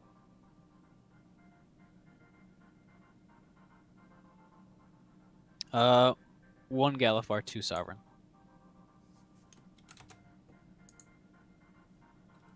One Galifar, 2 Sovereign. Alright. And he's gonna look for some more +1 arrows or other magic arrows. Ooh, a magic bow would be nice. Do those exist? Yes. Oh, yeah. We've seen one before. I just didn't have the money for it. For this sort of shopping, we could probably do it between sessions. For magic items? For something like just a +1 bow, I mean that wouldn't be impossible to find. I see Power Stone has done it. What do you mean it would be for us. impossible? It would not be impossible. Oh, okay. I was like, why would it be impossible? Since after seeing the scryer, Anun has just been studying that rune for inventory. Whatever he's trying to understand it better. Because I've got an idea of what he wants to try. All right. Dova, did you see the new piece in art chair? I did. It's fantastic. It's pretty great. Damn it, Dad. It's how you conquer your fears. You face them head on, plummeting 1,000 feet. I mean, yeah, I guess you stop being afraid when you're dead. Yes, you only fear once. So, as you guys are calming down from the night, or for the day, you start to hear some more news about exactly what happened down below. Someone puked Kind in of the the information's scavengers. kind of filtering upwards, and it appears from the rumors and the bar speak that you've been hearing is that a group of kind of a shady organization of cultists were planning to activate a gigantic eldritch machine that people are saying that they're kind of claiming that would turn a significant portion of the residents into zombies just instantly. There's a lot of fear going around, but it's sort of calming down as people are realizing that the plan got stopped. But there's still a certain unease because there's really no news on whether the machine's been deactivated or not, or whether the machine was even found. That's unsettling. Oh yeah, it's kind of hard to fall asleep at night, just be due to that.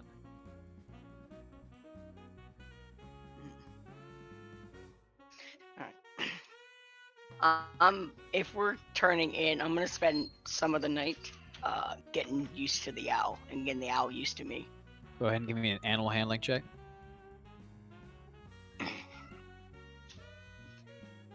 Let's see, animal handling.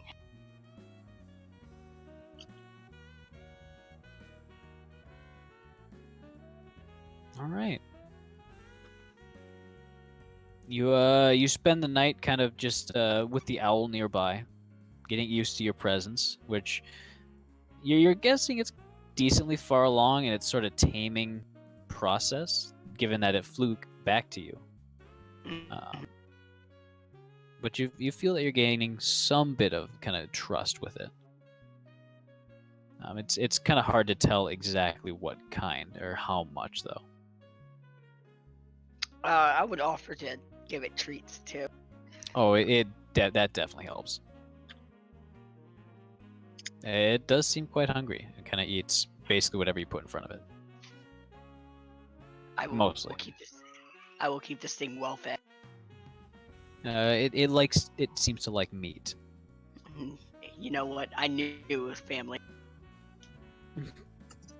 All right, so it is 10 o'clock. It was a nice, relaxing session. Yeah. A lot of falling off cliffs.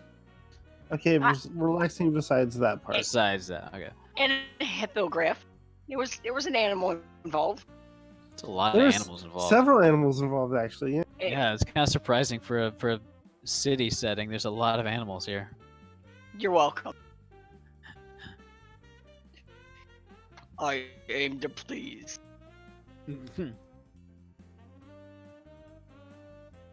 Now, if I could just become friends with gravity, this will be A-okay. It has to be going a lot better. You don't have treats for that? No, unless I am the treat. Dusty does. You know, maybe you've been worrying your boy too much because he's going around the rooms of the wall, like experimentally pushing on them to make sure they won't cave in from a little pressure. I made my son paranoid. Every day with you, I swear. Honestly, so far we've been in the city, it has been at least once per. Yep. So it needs to happen next session. Oh, it will. Needs He to. will. He will conquer his fear. How many Featherfall tokens will you spend? Oh my god, I forgot I still had one too. I have one. Father, no. So I have one more attempt, and then everything else is in. Yeah, you're getting into Danger Town with that then. I like a little bit of danger. Town. Danger Town, USA. It's like Flavor Town, but it sucks. I grew. instead of chili fries, you get stabbed. Chili fries, it's chili knives. Chili dies. Chili die. It's like every plate of pasta is served with a thing of being pepper sprayed on the side. It's really dangerous. Would you like pepper with your pasta? Oh, sure. Would you like some sharp cheddar? Just a knife and they stab you. And then they put cheese on top of you. No, the knife is made of cheddar. And it still just stabs you. Damn it, I can't keep saving you. I'm going downstairs and playing cards. Now you know what it's like raising you, boy. You're not old enough to be the child. Sort of, right? You're supposed to take care of you when you're senile. It's not that time yet. How dare you be planning my future death? I only told you once. Anyways, I think that's probably going to be the end of the session. Okay. Oh, hey, Dova, I'm going to buy a permit real quick before I forget. Alright, for where? One of the more middle places, I guess. I don't have the list up. Okay. You'd probably be buying one for the trade fair market, which is actually the place where you are. Okay, cool, perfect. One. What the heck is a GP? All right, it's a Gallopar. A Gallopar piece. And a sovereign piece.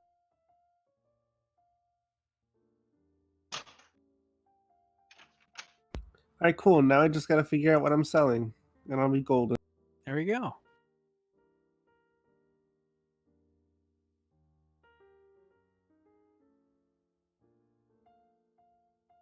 Is that it? All right, I believe everyone. so, yeah. Thank you all so much for joining us this evening for Echoes of Eberron, Dungeons and Dragons. I did not update the credits. Oops. Please look away from the screen. Do not pay attention to my foible. You know what? I know what? What? You don't pay attention to your what? Exactly. The man behind the curtain. Yeah. So, thank you everyone for joining for Echoes of Eberron Dungeons and Dragons. We will be back next week with more. I will be back tomorrow with the return of Tales of Miraleth Dungeons and Dragons. Hope to see you all here for that. Thank you to my patrons, donators, and subscribers. Because of you guys, we are able to continue bringing this content. Thank you, Power Stone, for that donation this evening, as well as the bitties.